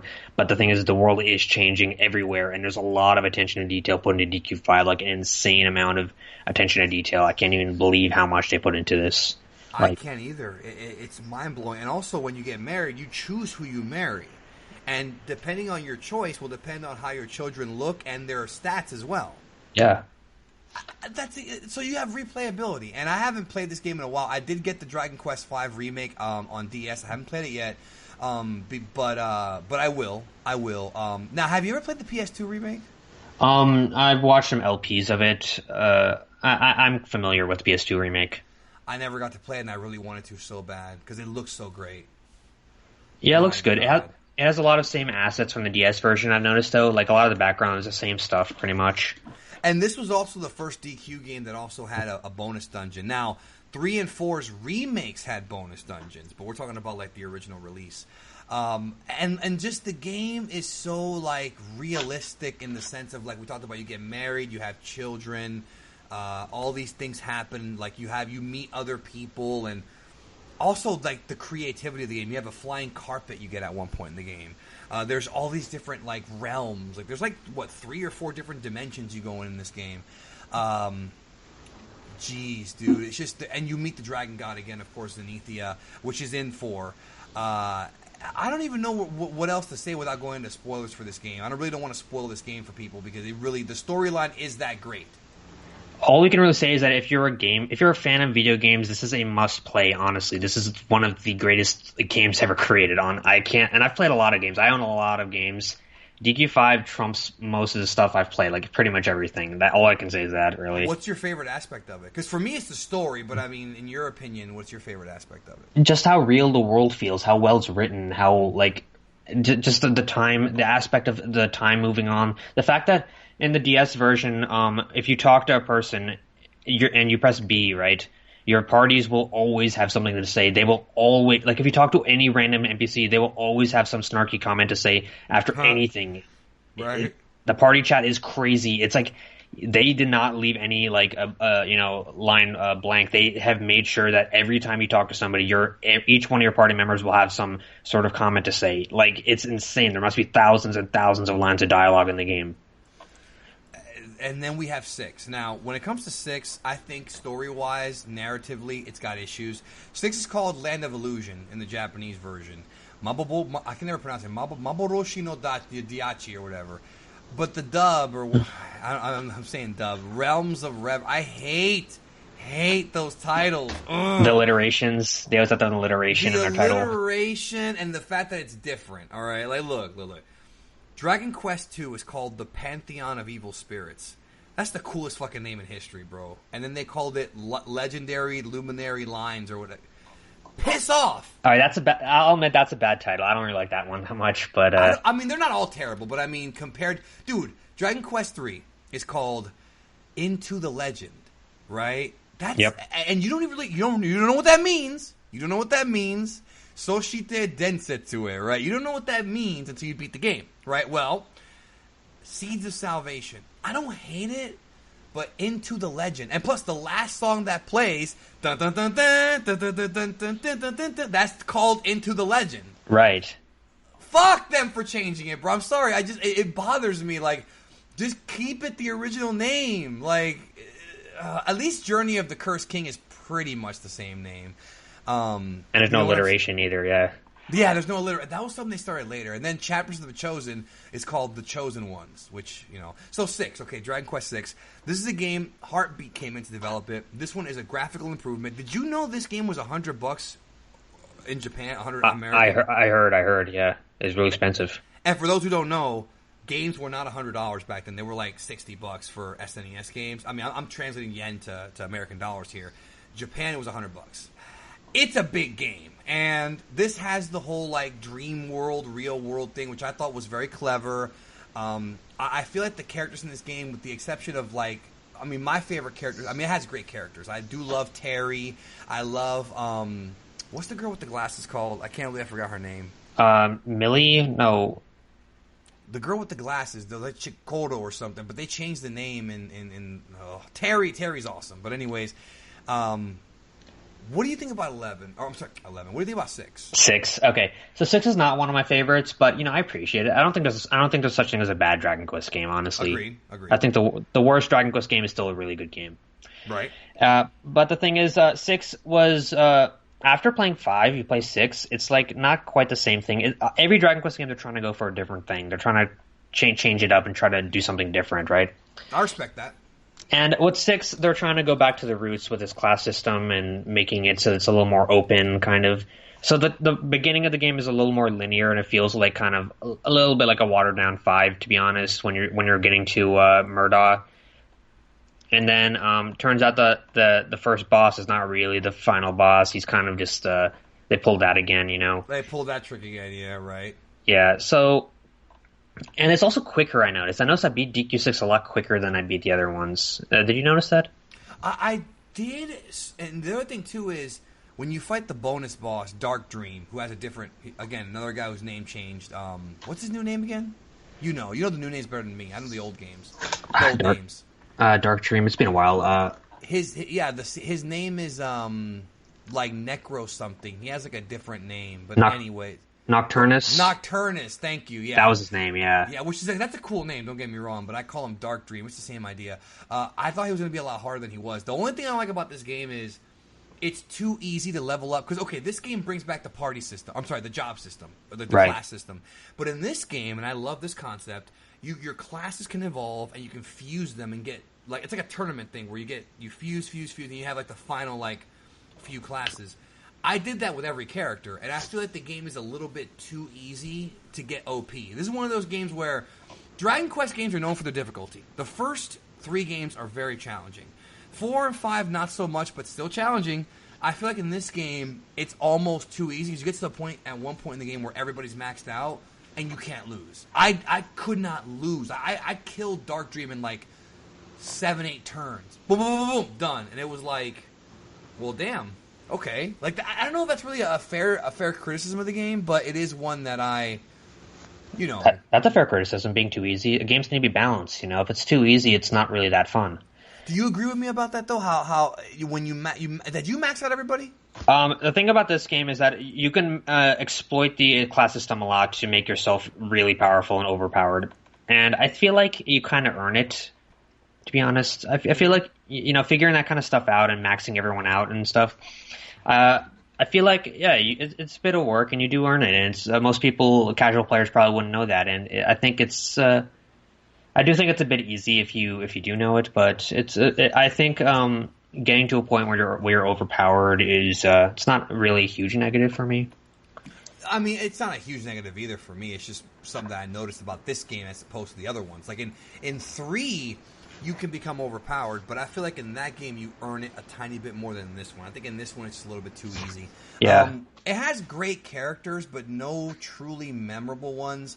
The main character in this game is kind of a generic, kind of blue-haired dude. But you have, Terry, who I mentioned before. Yeah, he's great. I love Terry to death. You have, I can't believe I forgot the name of that girl. Ashlyn? Red-haired girl? The one with the glasses. The glasses girl. God, what the hell's her name? Dude, I have not played this game since the SNES version. That's how Are you sure it was a girl or a boy? It might have been a boy. It looked like a girl. I don't even remember. It's been so long. It's a boy, isn't it? It was Nira or something. Yeah, I forget. But again, this should tell you, they're not that memorable. Like, I remember other characters from other games way more than in this game. They're just kind of generic, in a way. Not that I hate them or anything. Don't get me wrong, but it is... it's difficult to say. I feel like another problem is that 5 set the bar so high story-wise, and this game's just a mess. Like, there's parts in this game where if you go to an area too early, they tell you things that don't make any sense, so it kind of becomes linear, but not purposely linear, and that was kind of weird as well. Yeah, it's a bit of a weird game. It's very experimental, kind of like 2. 6 and 2 are kind of like, they're kind of the odd ones out in the franchise. Yeah, but 6 is way more polished than 2. Way more 6, polished. It is way more polished. And it's a good game. It's a good game, but when you compare it to like the highs, like coming right after 5, which I said is like one of the greatest thing ever, like 6 right. It's a little bit disappointing, gonna be honest. Now, 7. We'll talk about 7. Fragments of the Forgotten Past. Oh, boy. Or Warriors of Eden, as it was called in America. Warriors of Eden was called in Japan, and that's Eden no Senstachi. And that's what I'm saying, like, that's a cooler fucking name, bro. I'm sorry. Warriors of Eden is cooler. Yeah, it is. The PS1 version was supposed to call Warriors of Eden. No, I know. Yeah, that's what it's supposed to be called. That's the original name of that game, and they changed to that. So, my memories of 7 are, I like 7 a lot. It's really long. This is one of the longest games. This is probably the first game I ever played, Sack, that's over 120 hours, not including side quests. This game is long, dude. Like, people say, oh, Skyrim's like hundreds of hours. Skyrim is hundreds of hours if you run around messing around doing stupid stuff. Dragon Quest VII, if you were rushing through this game trying to beat it as fast as possible, you were going to take 100 hours to beat it. Right? And the thing is, part of that has to do with the PS1's kind of slow processing load system. The fights are a little bit slower, unless, of course, you play it with ROMs and you fast forward. It is a little bit slower than other games. It's not my favorite of the franchise. I think it has really lovable characters. It has a great world, and it has time travel. Now, again, this was the first game to have time travel, if I remember correctly. Right? Chrono Trigger... No, I meant Dragon Quest. Oh, Dragon Quest. Yeah, this is the first Dragon Quest to have time travel. And the ending, without spoiling it, is eerily similar to what happened in Endgame with... You know what I'm talking about, right? Like, I don't want to spoil it for anybody. Avengers Endgame? Yeah. Oh, yeah, that's true, actually. You know what I'm talking about? Because when I first saw that movie, I was like, oh, that's like what happened to so-and-so. But anyways, I don't want to spoil it. I like this game a lot, even though it's kind of experimental. This is the game that has where, in this game, you find these tablets. Like, okay, You describe the game. I don't want to talk that much. Okay, so Dragon Quest VII, you start off on this island which is supposedly the only... Sorry, did the sound get messed up? No, I still hear you. I hear noises in the background, but you're good. Yeah, okay. Just give me a second, the mic stand is...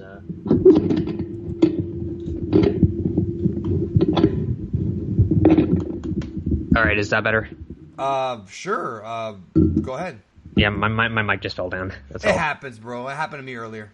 Yeah, okay. So, Dragon Quest VII, you start off in this island. You're told by the scholars and everything that the island is the only island in the whole world.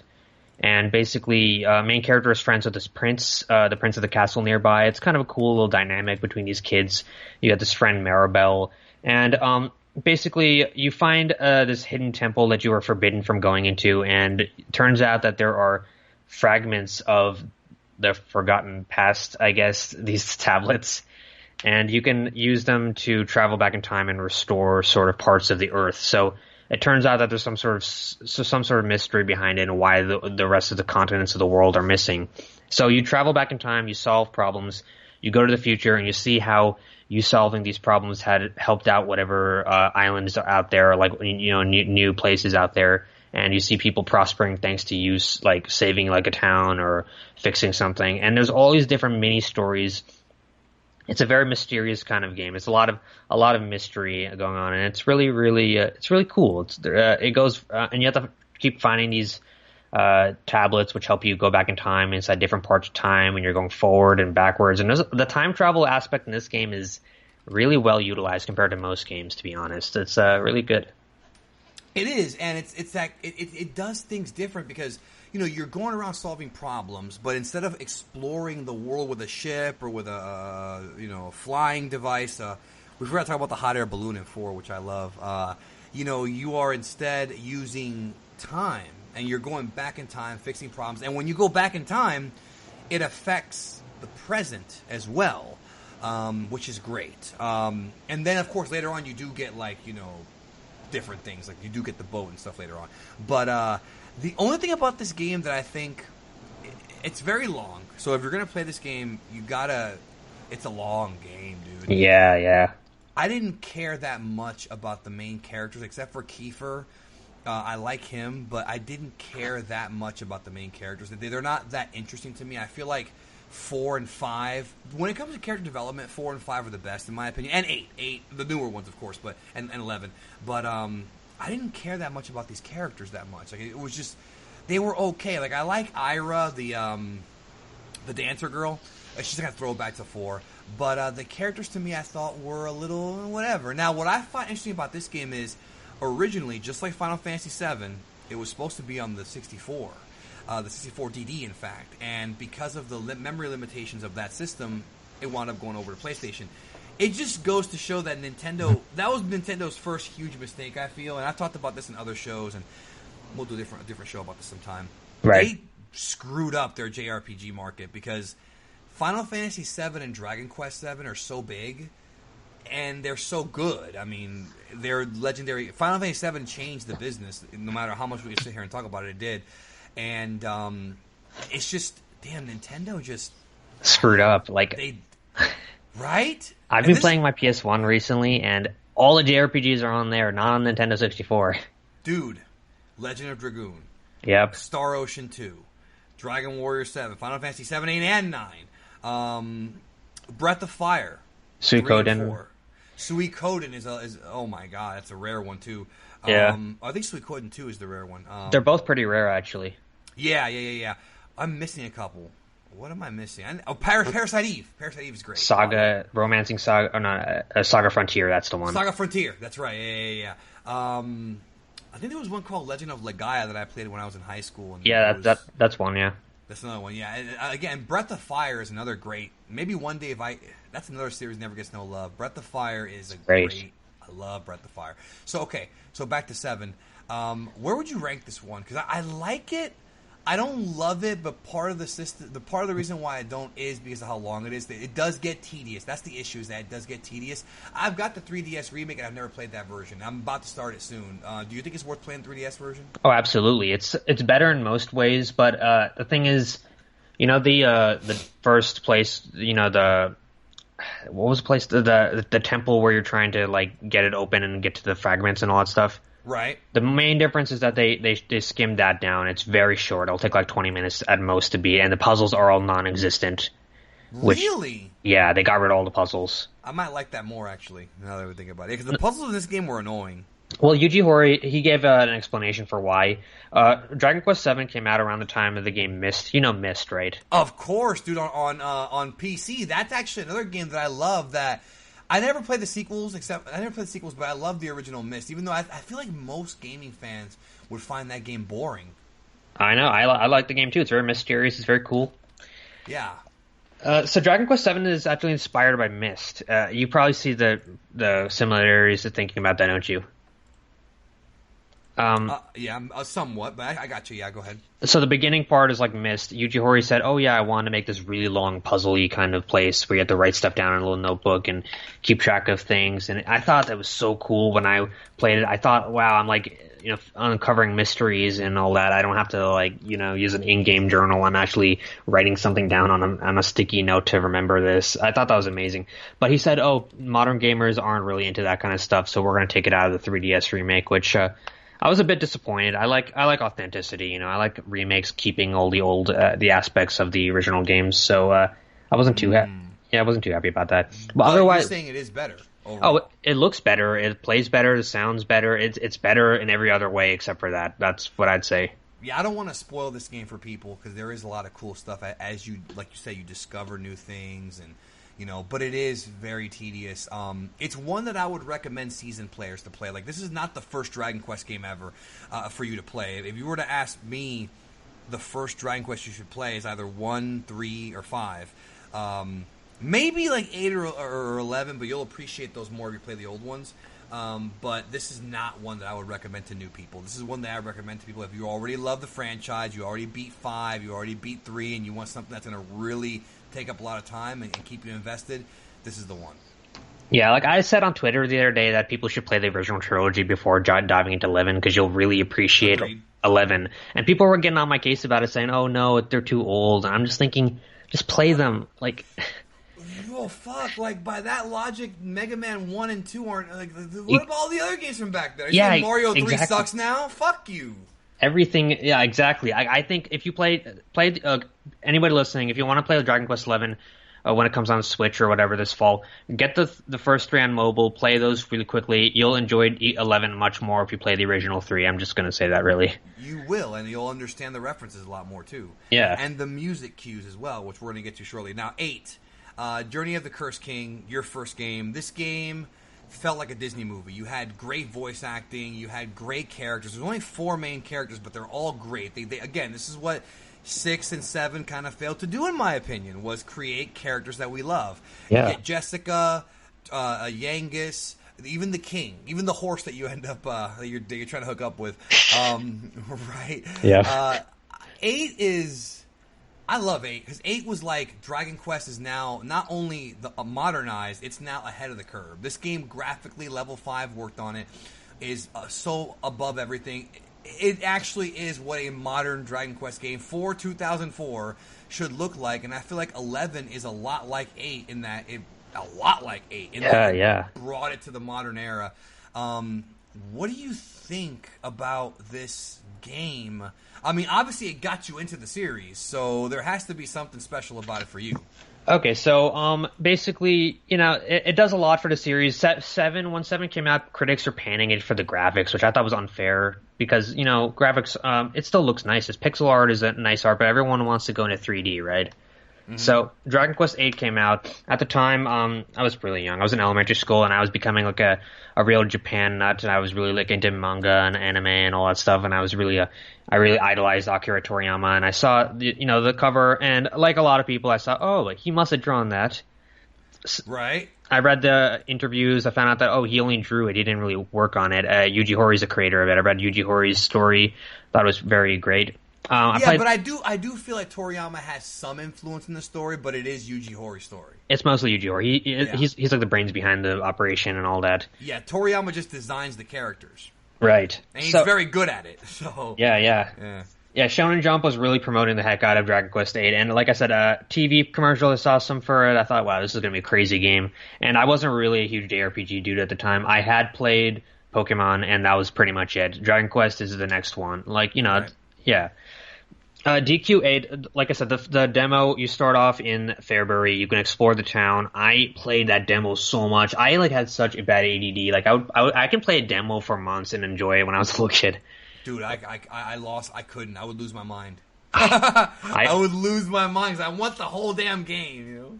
Okay, exploring every nook and cranny of Fairbury, seeing the day turn to night, talking to people, walking around at night, and like nice little music, and like going around the pub and like doing stupid stuff. Like me and my siblings really like doing stupid stuff like that and like these demos. And I finally got to the first boss of the waterfall after investigating a bit. And I don't know if I said this earlier, but the boss Geyser, the first boss.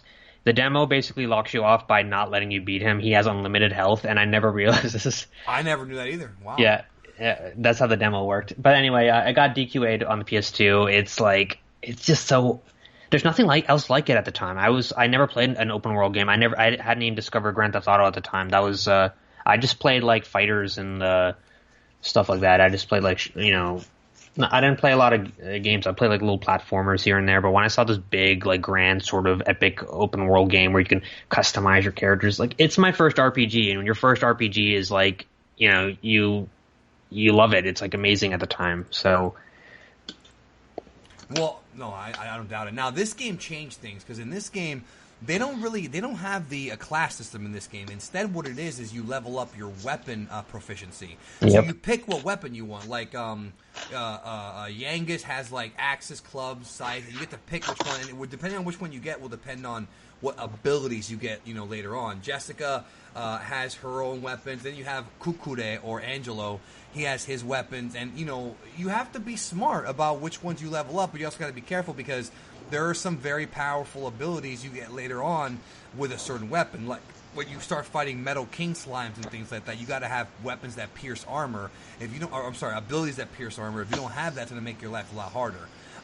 By the way, I will say this: grinding for metal slimes or for metal characters in 11 was the easiest of any game. It was so easy, dude. I got to level 99 so easy. Same here. They made it too easy, if you ask me, but it's, right? I got to level 9. I was at level, 97 when I fought the first final boss, and I was like, okay, it's not that hard. But again, I'm a DQ, pro. But, okay, so here we have, with this game, you actually had a trailer, right? Mm-hmm. I saw a trailer when it first came out, and it's such a fairy tale, like Dual Magus, I'm doing it for the gov with Yangus, and, Jessica's like, no, Alistair, don't leave me, with the British accent. It was so...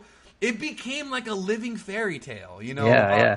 And that's why I like this game. It's so innocent. It's not very dark, even though there are some dark things about it. Not a dark game at all. Really lovable characters. The King Trode is hilarious. Mm-hmm. Lots of comedy. This is a good introduction to the franchise. It is way more lighthearted than I would say 1, 2, 3, 4, 5. It's actually probably the most lighthearted one, I would say. Definitely, it's really it's a good game for kids. I think it's a great way for younger people to get into the JRPGs and all that stuff. Right. And I feel like I love how the bonus bosses are essentially a throwback to the Zenithians. It's not really them, but it's like the dragon gods, and they were challenging, especially the last one. But I took care of it. Rapthorn, of course, not my favorite villain, but I love how. You fight him on the back of Ramia, and the final boss theme is a remix of the fucking Ramia theme. Yep. God, I love that, bro. It's crazy. And then in the 3DS version, you get to pick who you marry again. So again, they're doing that throwback to 5, even though you can't pick who you marry in the PS2 version.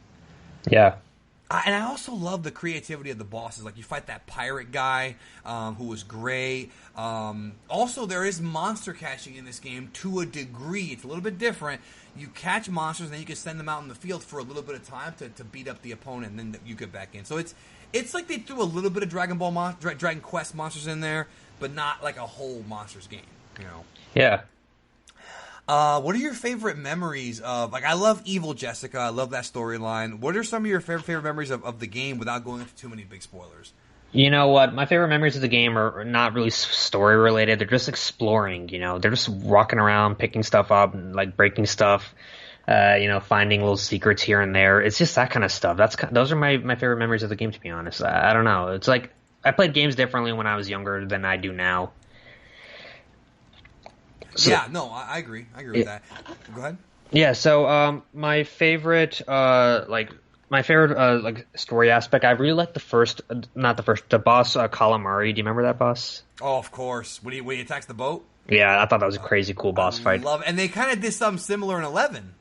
They absolutely did. It's very similar, actually. It's pretty much the same thing. It's the same thing, yeah. Yeah. Well, the thing is, with this game, too, this is the first game to introduce tension. And I remember when they first showed the hero going into tension, oh my god, he's a Super Saiyan. Toriyama, what are you doing? What are you doing right now, bro? Like, what are you thinking? Yeah, his hair spikes up and all that. Yeah, but it's funny because in the original version of this game, his hair didn't spike up. If you see early trailers for this game, before it came out, his hair did not spike up. That was something they added later before the game actually was released. So again, Toriyama, bro. He had to throw that in there. Yeah, of course. Tension is cool. Now, 9. 9 is really weird. With 9, they were trying to do this like multiplayer thing where you're supposed to get your friends with multiple 3DSs, or sorry, multiple regular DSs, and play together. But because Dragon Quest is so not as big as it should be in this country, I had nobody to play with. It sucks, dude, because this game was meant for Japan and the Japanese that love this franchise. We're fucked when it came to this game and actually playing it the right way. You know what I'm surprised? You know what I'm surprised about though. DQ9, first of all, is actually, I think it's the most popular DQ in the United States. Really? I did have that Seth Rogen commercial, or not Seth Green commercial. Seth Green commercial. Seth Green, yeah. On my YouTube channel, I've attracted a lot of people recently, a lot of Dragon Quest fans, and pretty much every comment I get, every email I get is always saying, "Oh, I love Dragon Quest 9. I played this game when I was a kid. I played this with my friends. We love this game. I have so many memories playing this with my siblings and all this." And I'm like, what? And I got a lot of comments. I got hundreds and hundreds of these kinds of comments talking about Dragon Quest 9 and how that is their childhood. This was in the comments of my ranking Dragon Quest video. Everyone's like, "Oh, why isn't Dragon Quest 9 number 1?" And I'm just like, I didn't know so many people love this game so much. It's more popular than you think it is, and it is the best selling game in the United States at least, and it did really well.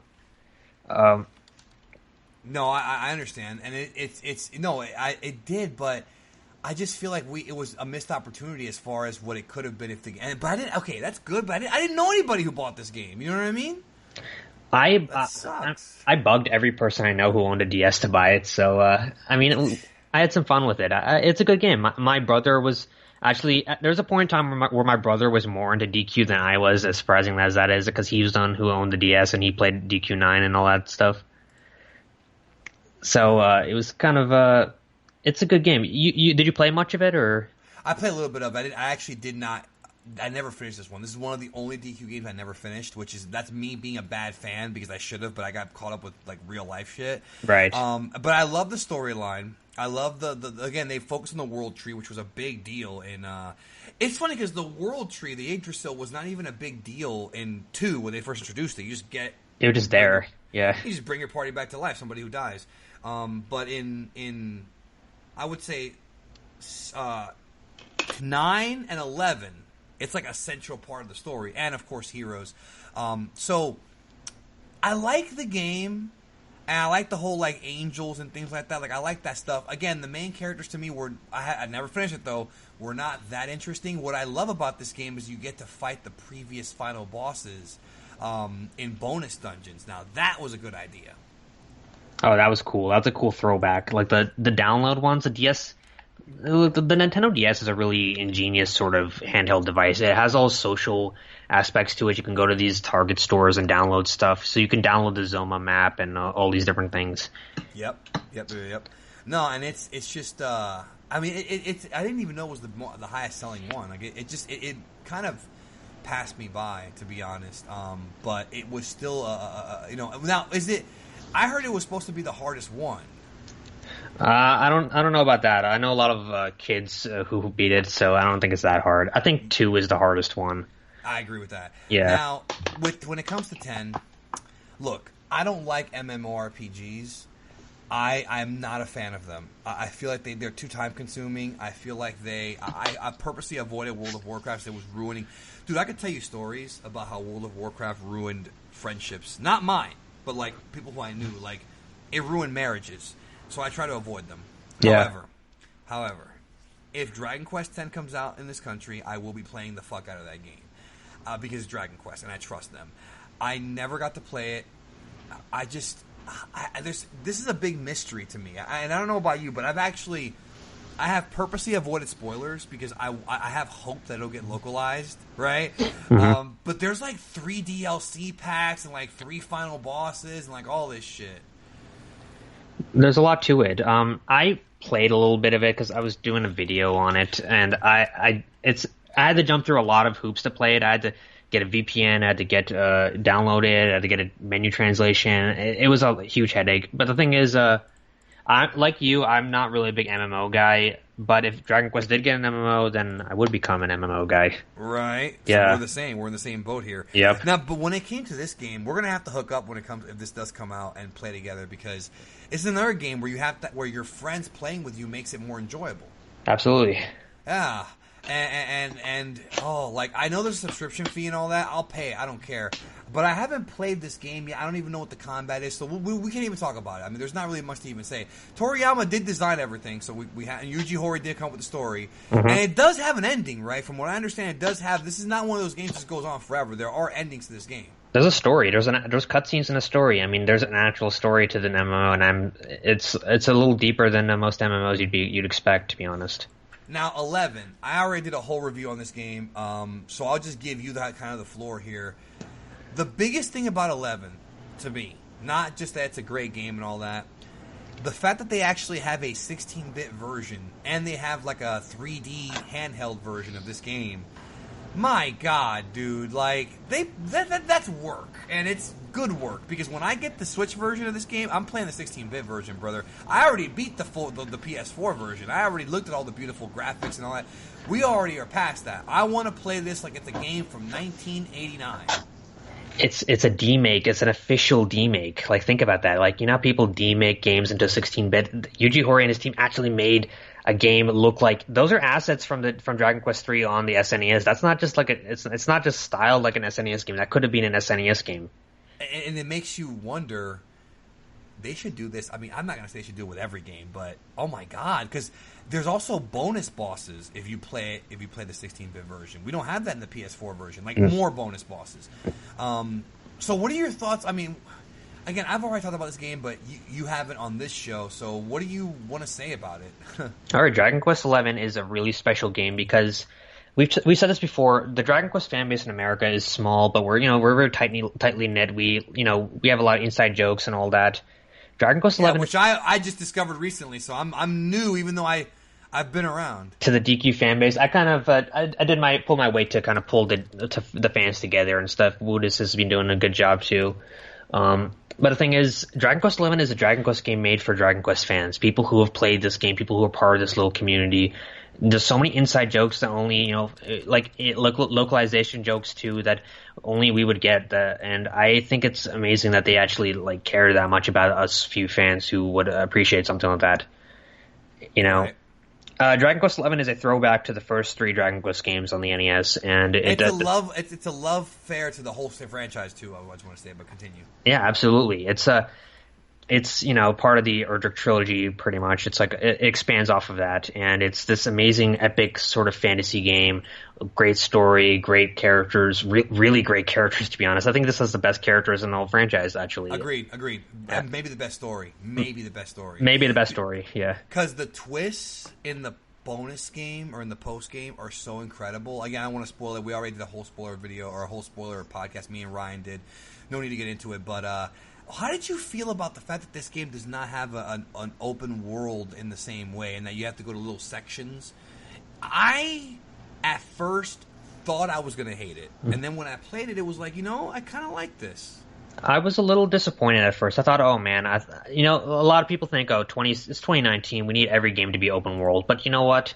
That's not really true. I think a good linear game is better than a poorly like designed open world game.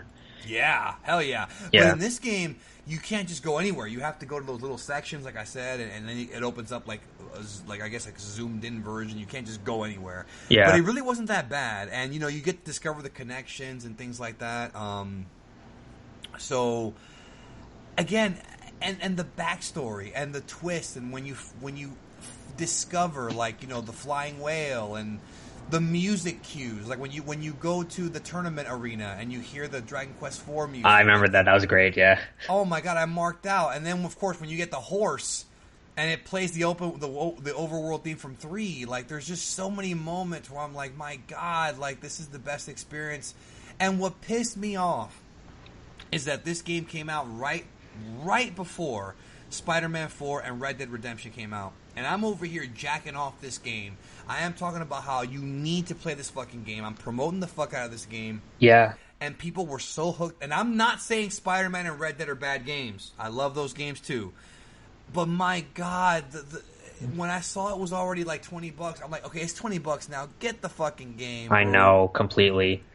People have been saying, "Oh, I'm waiting for the Switch version." I'm like, dude, just get this game. It's like so cheap. You can play the Switch version too, like later on. It's not a, and I didn't buy Red Dead Redemption 2. I bought Spider-Man. I thought it was pretty decent. I like Insomniac a lot, but the thing is, out of all the games from this fast fall, the one that left a lasting impression on me was Dragon Quest XI.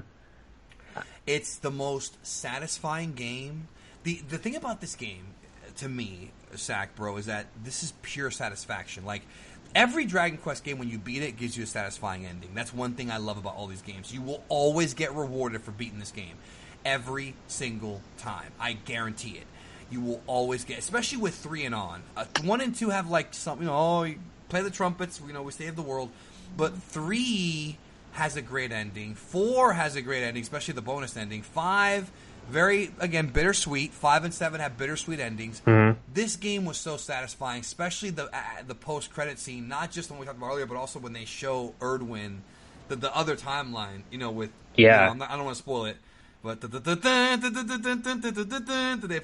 play the Into the Legend song, and you see them... Yeah, it was mind-blowing. And I avoided spoilers up until that point, so when I saw that it was not spoiled, I saw that for the first time myself. I thought, holy crap, I can't believe they did this. And when they show the scenes from the other games, like nostalgia trip, like all like the evolution of Dragon Quest from the beginning to where we are now. Come on, like you got goosebumps watching that, right? I more than goosebumps, brother. Let's just say that somebody was chopping onions in my living room that day, bro. That's all I'm gonna say about that. Someone was chopping onions in my living room because, like, I this is how much I love Dragon Quest, and I'm kind of ashamed to admit this, but I'm gonna admit it. I always get emotional when I hear the music every single time. I want to talk about the music here with you. Koichi Sugiyama, to me, is the greatest composer in gaming history. Now, there's great ones too. Nobuo Uematsu is great, but Nobuo Uematsu himself called Koichi the big boss of game music. Yeah, he's like the John Williams of game music, pretty much, right? He is the John, and he also has been heavily inspired by John Williams. Because look, when you hear the final boss theme for 4, mm-hmm. the final boss theme. It's the Jaws theme, bro. It's the Jaws theme, and he did it again for 5. Okay, overworld theme for Dragon Quest 3, right? That's the music at the end of Star Wars when they were getting their medals, isn't it? It's similar. I can't say it's the same, but it is similar. It's very similar, yeah.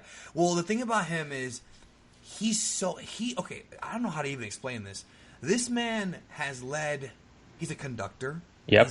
He's a composer. He has worked with the Tokyo Philharmonic Orchestra, the London Philharmonic Orchestra. He is an actual composer. We're talking about big trumpets, violins, like John Williams style. And yet they take his little songs and they put them in these games, like, they NES them, they didify them or whatever, and they still sound great. I have been in love with the music of this game since I was a kid. Everything from... Yep. This man is such a genius because he captures this weird... He's like John Williams. He is John Williams. Like, yeah, pretty much. Like when you hear John Williams, even the current music, like the Kylo Ren song, dun, dun, dun, dun, it's not the Vader song, but it's kind of like a twisted version of it. And then with John Williams, when you hear his overworld themes, they're so inspiring because they capture a certain amount of energy. Like in the first game, you know, dun, na, na, na, na, na, na, na, na, na, it matches with how you walk. Yeah. And it has this like lonely adventure kind of motif to it. And then of course in the second game you have when you get everybody together, you know, the dun, dun, dun, dun, dun, dun, dun, dun. It's like super happy and then same thing with 4, it has that same energy. Yeah. But before that it's got like the lonely, you know, dun, dun, dun. And then of course 3 has that dun, dun, dun, dun, dun, dun, dun, which is what you're talking about, the Star Wars like right. Yeah. And then like there's a certain energy with it. And then with the fighting themes, oh my god, like, this is the best music in all video games if you ask me. Like, you know, fucking dun dun dun dun. Like I'm just doing little jingles. With Yeah. And like in 4, I think Dragon Quest 4 has the best fighting song of all of them, which is the dun dun dun dun dun dun dun dun dun dun dun. And it takes so long for that song to actually kick in. Because it has that long dun, dun, dun, dun, dun, dun, dun, dun, dun, and then it gets to that fucking dun dun dun dun dun dun dun dun dun. It's great. It's great. It's amazing, bro. And then 5, oh, dude, don't even get me started on 5, bro. With the fucking, it's like. It's like the world's gonna blow up, you know? Yeah. I'm sorry, I'm marking out because I have all the symphonic suites for these, and they're very expensive, by the way. The CDs, right? Yeah. I have them. I own them. I own the actual all of them, except for I think I'm missing 7. I think I have 1, 2, 3, 4, 5, 6, 8. It doesn't matter. They're not cheap. Yeah, they're like $50 each or something like that, right? Yes, they're not cheap. I have 11s from the collector's edition. That's the only way to get it, I believe. Right? Or did you? I bought it on eBay. Oh yeah. I bought the Japanese one. And that's one thing that people criticize 11 for not having the original orchestral score, which I get it. I understand that, but it really is great. Final boss wise, I love all the final boss themes. So Malroth with the fucking, you know, and then of course Dragon Quest 4. Dun, dun, dun, dun, dun, dun, dun. And then, to me, in my opinion, the Zoma final boss theme is the best final boss theme of any video game, in my opinion. I don't know if you agree with that. If you have a different opinion, it's fine. I think it's really good, actually. I don't think I can name a better one, to be honest. When I think of boss themes in general, I think 7 has the best regular boss theme. But 3 has Zoma is the best boss theme, like final boss. Like final boss. And what I love about the orchestral version is they have that little jingle where they play the Aleph Guard theme for like 2 seconds in the final boss theme. It's like like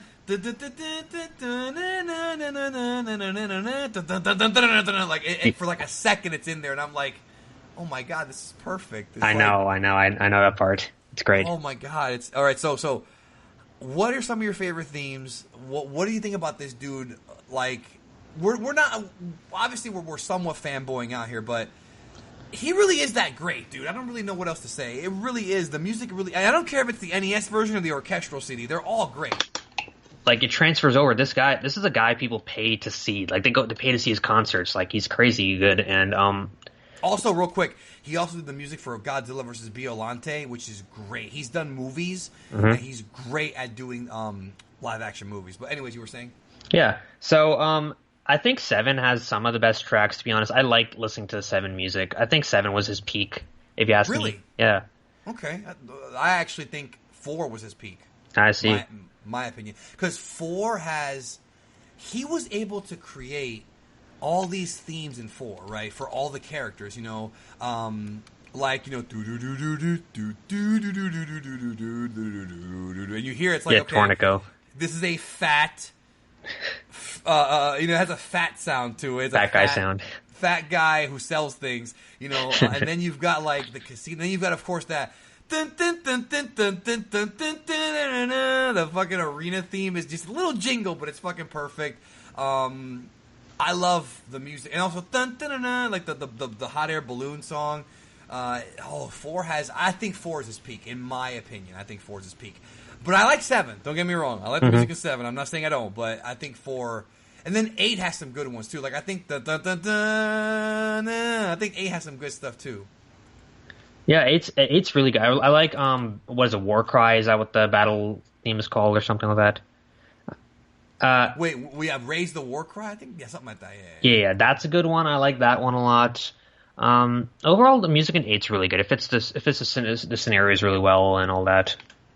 Well, the thing is about 11, too, is that they play the old songs in 11 as well, and that's really what I love, hearing the old songs, back in the series again. Yeah.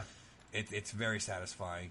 But, yeah, we're pretty much done here, except for a couple more questions for you. Maybe later on you can come back and talk about the Monsters series. Have you played those? Oh, yeah, I played those. Yeah, I played the first one, but I haven't played the... 3 never got localized, right? Are you talking about Monsters Joker, Terry? Joker. Okay, Joker. 3 never got localized. This is a fan translation if you want to hack your 3DS and play it like that. Oh, I don't want to do that. Listen, I want to, but I don't want to. A hacked 3DS is a happy 3DS. You want to hack your 3DS. Okay, well, I've heard, but I'm worried about it. But we'll talk about that more in the future. So we'll do that later. But what are your expectations for 12? Now, we're not going to get 12 for probably a couple of years, but right. What do you want from 12? What do you... I mean, I still want that remake of 1, 2, and 3 you and I talked about, but what do you expect from 12? So what I want from 12 is I want something... Like, 11 was kind of going back to DQ8. If I think about 11 as kind of a mixture between DQ8 and, like, the original trilogy a little bit. They're trying to go from this mobile kind of handheld thing to give you this epic story. For 12, I would really like to see something that has a class system, first of all. I want the class system to come back. Okay, that's fair. And I want something a little more open world. I want something that emulates the open world from Dragon Quest 3. That's kind of what I'm interested in. Okay, that's fair. I mean, I would love to see the Zenithians back in. I would love, like you said, like make 12 like a tribute to 4, 5, and 6. Yeah. I mean, I would love it if they really want to get wacky. They should bring back not only Heaven, but bring back the Dream World as well. Because I thought that was... If they could do something like the ideas of 6, but make it better, I would love that. And I really like the gameplay mechanics of 8. I'm sorry, I like 8 too, but of 11. And I think they should probably keep those. But at the same time, I don't know. I think I just want a really great story. And it's really hard to top the story of 11. Because 11 really has... 11's also a coming-of-age story. Yeah, it is. Yeah, I don't know. And I would also love them to also do like I told you, I would love like the final bosses to be like bonus dungeons. I like that kind of stuff. I always like replaying those and hearing the old songs again. Yeah. And that's always good. I just worry because Koichi Sugiyama, I like his soundtrack for 11. I don't love it, and I worry he might be. Not everybody can be at their creative peak forever. But he's an old man. He's getting old. He's gonna maybe retire soon. He's very old. And also, Yuji Horii... Now, here's the thing about Yuji Horii. I did not expect 11 to be that good. I was actually worried that 11 was going to be a step down story-wise, and he wound up killing it. So, you know what I mean? We can't really... What's the word? We can never doubt this man, because he came in with 11 and just said, fuck you, I've still got it, and that's pretty much what he did. I mean, is there anyone else who's still at it strong like he is all these years later? Nobody, right? I don't think so, and he's still working on, I know he works on Dragon Quest Heroes a little bit. He's not the main guy there. Slime Mori Mori, of course, all the spin-offs. This is like his baby, though, because he does the entire thing, and that's all he does, I think. I don't think he does any other games but Dragon Quest now. No, it's just Dragon Quest, and he's like I said, he's like a celebrity there. He's like, you see how many Twitter followers this guy's got? He's got like 150,000. I actually didn't even know he had Twitter. Holy shit! Yeah, Yuji Horii followed the guy. Come on, he's on Twitter. I see him now. I didn't know he had Twitter. He was sick recently. He was in the hospital actually. He had some issues. I think it was I don't want to say what it was. It was like some sickness though. But he was in the hospital for a little while, which is why he hasn't been tweeting. That's fine. I just followed him. No, he's great, and Toriyama, again, another guy who Dragon Ball Super creatively I thought was not anywhere close. Toriyama's way past his prime, if you ask me. I think his prime was, in my opinion, late Dragon Ball, early Z. So to me, that's his prime. However, design wise, he's still killing it because I really like the way these characters look. Even though, let's be real, the final boss in 11 is like 2 Dragon Ball Super characters combined, and you know who I'm talking about. Like I know what you're talking about. It's that dude. No, don't say it. Okay. Spoil it. I don't want to spoil it for people. I don't want to ruin the whole game, but yeah, when you see what he looks like, it's like, all right, dog. Like, I know what you mean. But the thing about Toriyama, though, right, is Super is like the thing about the manga Dragon Ball and Dragon Ball Z, right? These are comics he created as a mangaka, and being a mangaka in Japan is a cutthroat business. You can get canceled anytime if you're not selling, right? This man was trying to support his wife, his newborn son, so he had to write these stories by himself, put out his best work to keep himself alive, pretty much, to put food on the table. And it was all him. It was 100% him. He wrote it. He illustrated it. Yep. I mean, he had editors help him, but yeah, it was all him. It was mostly him. But the thing about Super, though, is Super's got a huge studio. It's got a lot of people, a lot of interest, a lot of merchandise they need to sell. It's not really all him, It's a lot. There's a lot more to it than just him. Pretty much, there's more factors involved, really. Right. No, I agree with that. I just feel like his stories are still not as good as they used to be. Even in Z, like the more you get through Z, the less I mean, they're not. I still love the Cell and the Boo saga, but there's more problems narratively in those arcs than the Saiyan saga and Piccolo arc. Yeah. To me, yeah, it just kind of that's the thing. But when it comes to Dragon Quest work, he's still. I mean, he's actually gone back and drawn new designs for the remake games, like 4, 5, and 6 and whatnot, and they're still amazing. They're still just. Oh, and also I forgot to mention about like great moments. I love in 4 when you fight the giant lion guy. I forget his name. He has like a wacky name, like Ponce de Leon. I think his name is in the original version. Yeah. But he like the whole thing with like your dad and everything, like. Oh man, like that's one of my favorite moments of that game. I'm bringing that up. We're going everywhere at this point, but it just popped in my head how much I love that. Yeah. Or something. What was his name in Dragon Quest? Marquis de Leon. That's Marquis. his fucking name. Yeah. Yeah, that was freaking cool. That's a great pun. Yeah, that's funny. And I also love in 8 when you go into the mirror world and you fight those trolls. Remember that? Yeah, I remember that. Yeah. Oh, there's just so much stuff. All right, well, we're going to close out here. What is your message to the people out there, both the Dragon Quest fans and the not? Because we talked about this. It really pisses me off. I'm sorry, but it does piss me off that people don't give these games a chance. I understand that JRPGs are not the biggest thing in this country, but the fact that people were so thirsting over Final Fantasy 15, they wound up being a letdown. And 13. Yep. And yet Dragon Quest continues to deliver quality games each and every fucking time. It's like, maybe y'all should try switching over. Maybe y'all should give it a shot. I mean, Toriyama's involved. If you're a Dragon Quest fan, or Dragon Ball fan, I just feel like, what do we have to do to convince them to try it? Listen, yeah, they're old, but who cares? Right. The thing about these games is they're timeless, great games. If you're a Dragon Quest fan out there, just know that you're not alone. There's a lot of us out there, There's a lot more than you think in the West. The Spanish Dragon Quest community, I noticed, I've been talking to them a lot. There's a lot of them. There's a lot of people who played DQ9. There's a lot of people who have nostalgia for these games, but they just don't talk about it as much as Final Fantasy because I don't mean to sound mean towards the Final Fantasy franchise, but there's a bit of a circle jerk over the franchise in regards to, gaming media and like magazines. They always just talk about Final Fantasy, even though Dragon Quest, I think it's a better franchise, to be honest. Way better. I mean, I love Final Fantasy, the older ones. It's just I feel like recent titles for Final Fantasy have been disappointments. Like I said, starting with 12, I thought 12 was a big letdown. Even 10. 10 to me, I think, is still a step down from 7 and 9. 8 is got problems, but I actually like 8, even though I broke 8 when I played it.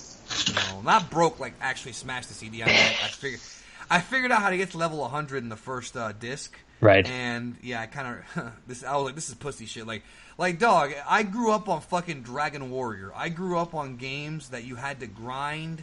And then, yes, you do have to grind these games, even though I feel like the newer ones are, I feel like the newer ones are a little bit easier to grind. Dragon Quest, the first 2 are really tough grinding wise.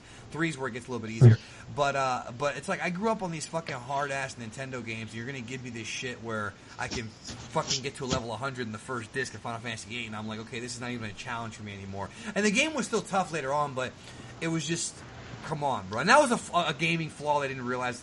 Probably didn't realize what they did, but things like that. Well, with Dragon Quest, every time I'm a little skeptical, they always come back with good stuff. Exactly. So what am I supposed to do? Just keep jacking the series off like I always have? Here's what we do. The mobile ports, everyone listening, they are very good. They play well. They can be played with just one hand, okay? Really? They're vertical. The thing is, if you're still not convinced, pick up Dragon Quest V on the mobile store, on the Android or iOS store. Play that. I consider it to be the best game ever made. You can judge it for yourself, and you'll definitely like it. It's an amazing game. Okay.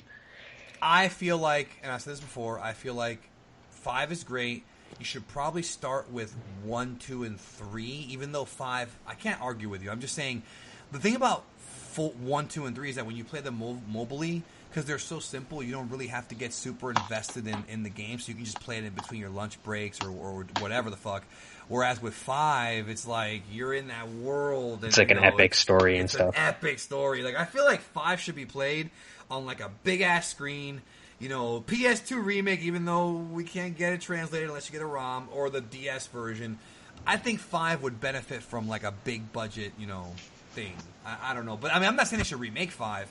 Even though I wouldn't mind it, still though, 5 is like, oh, you know what? Do whatever you want. Yeah. So 1, 2, and 3, they're very cheap on the iOS store. Grab all 3 of them if you're planning on trying 11 this fall, and you will really appreciate 11 if you played the original 3. Like all the throwbacks, you'll get you'll get chopping onions and stuff sometimes and all that stuff. Chopping onions for me was because I grew up with this franchise. I followed this franchise. Yeah, of course, kid, bro. Yeah, I told you, bro. Me and my brother, who passed away last year, and it really sucks because I wanted to.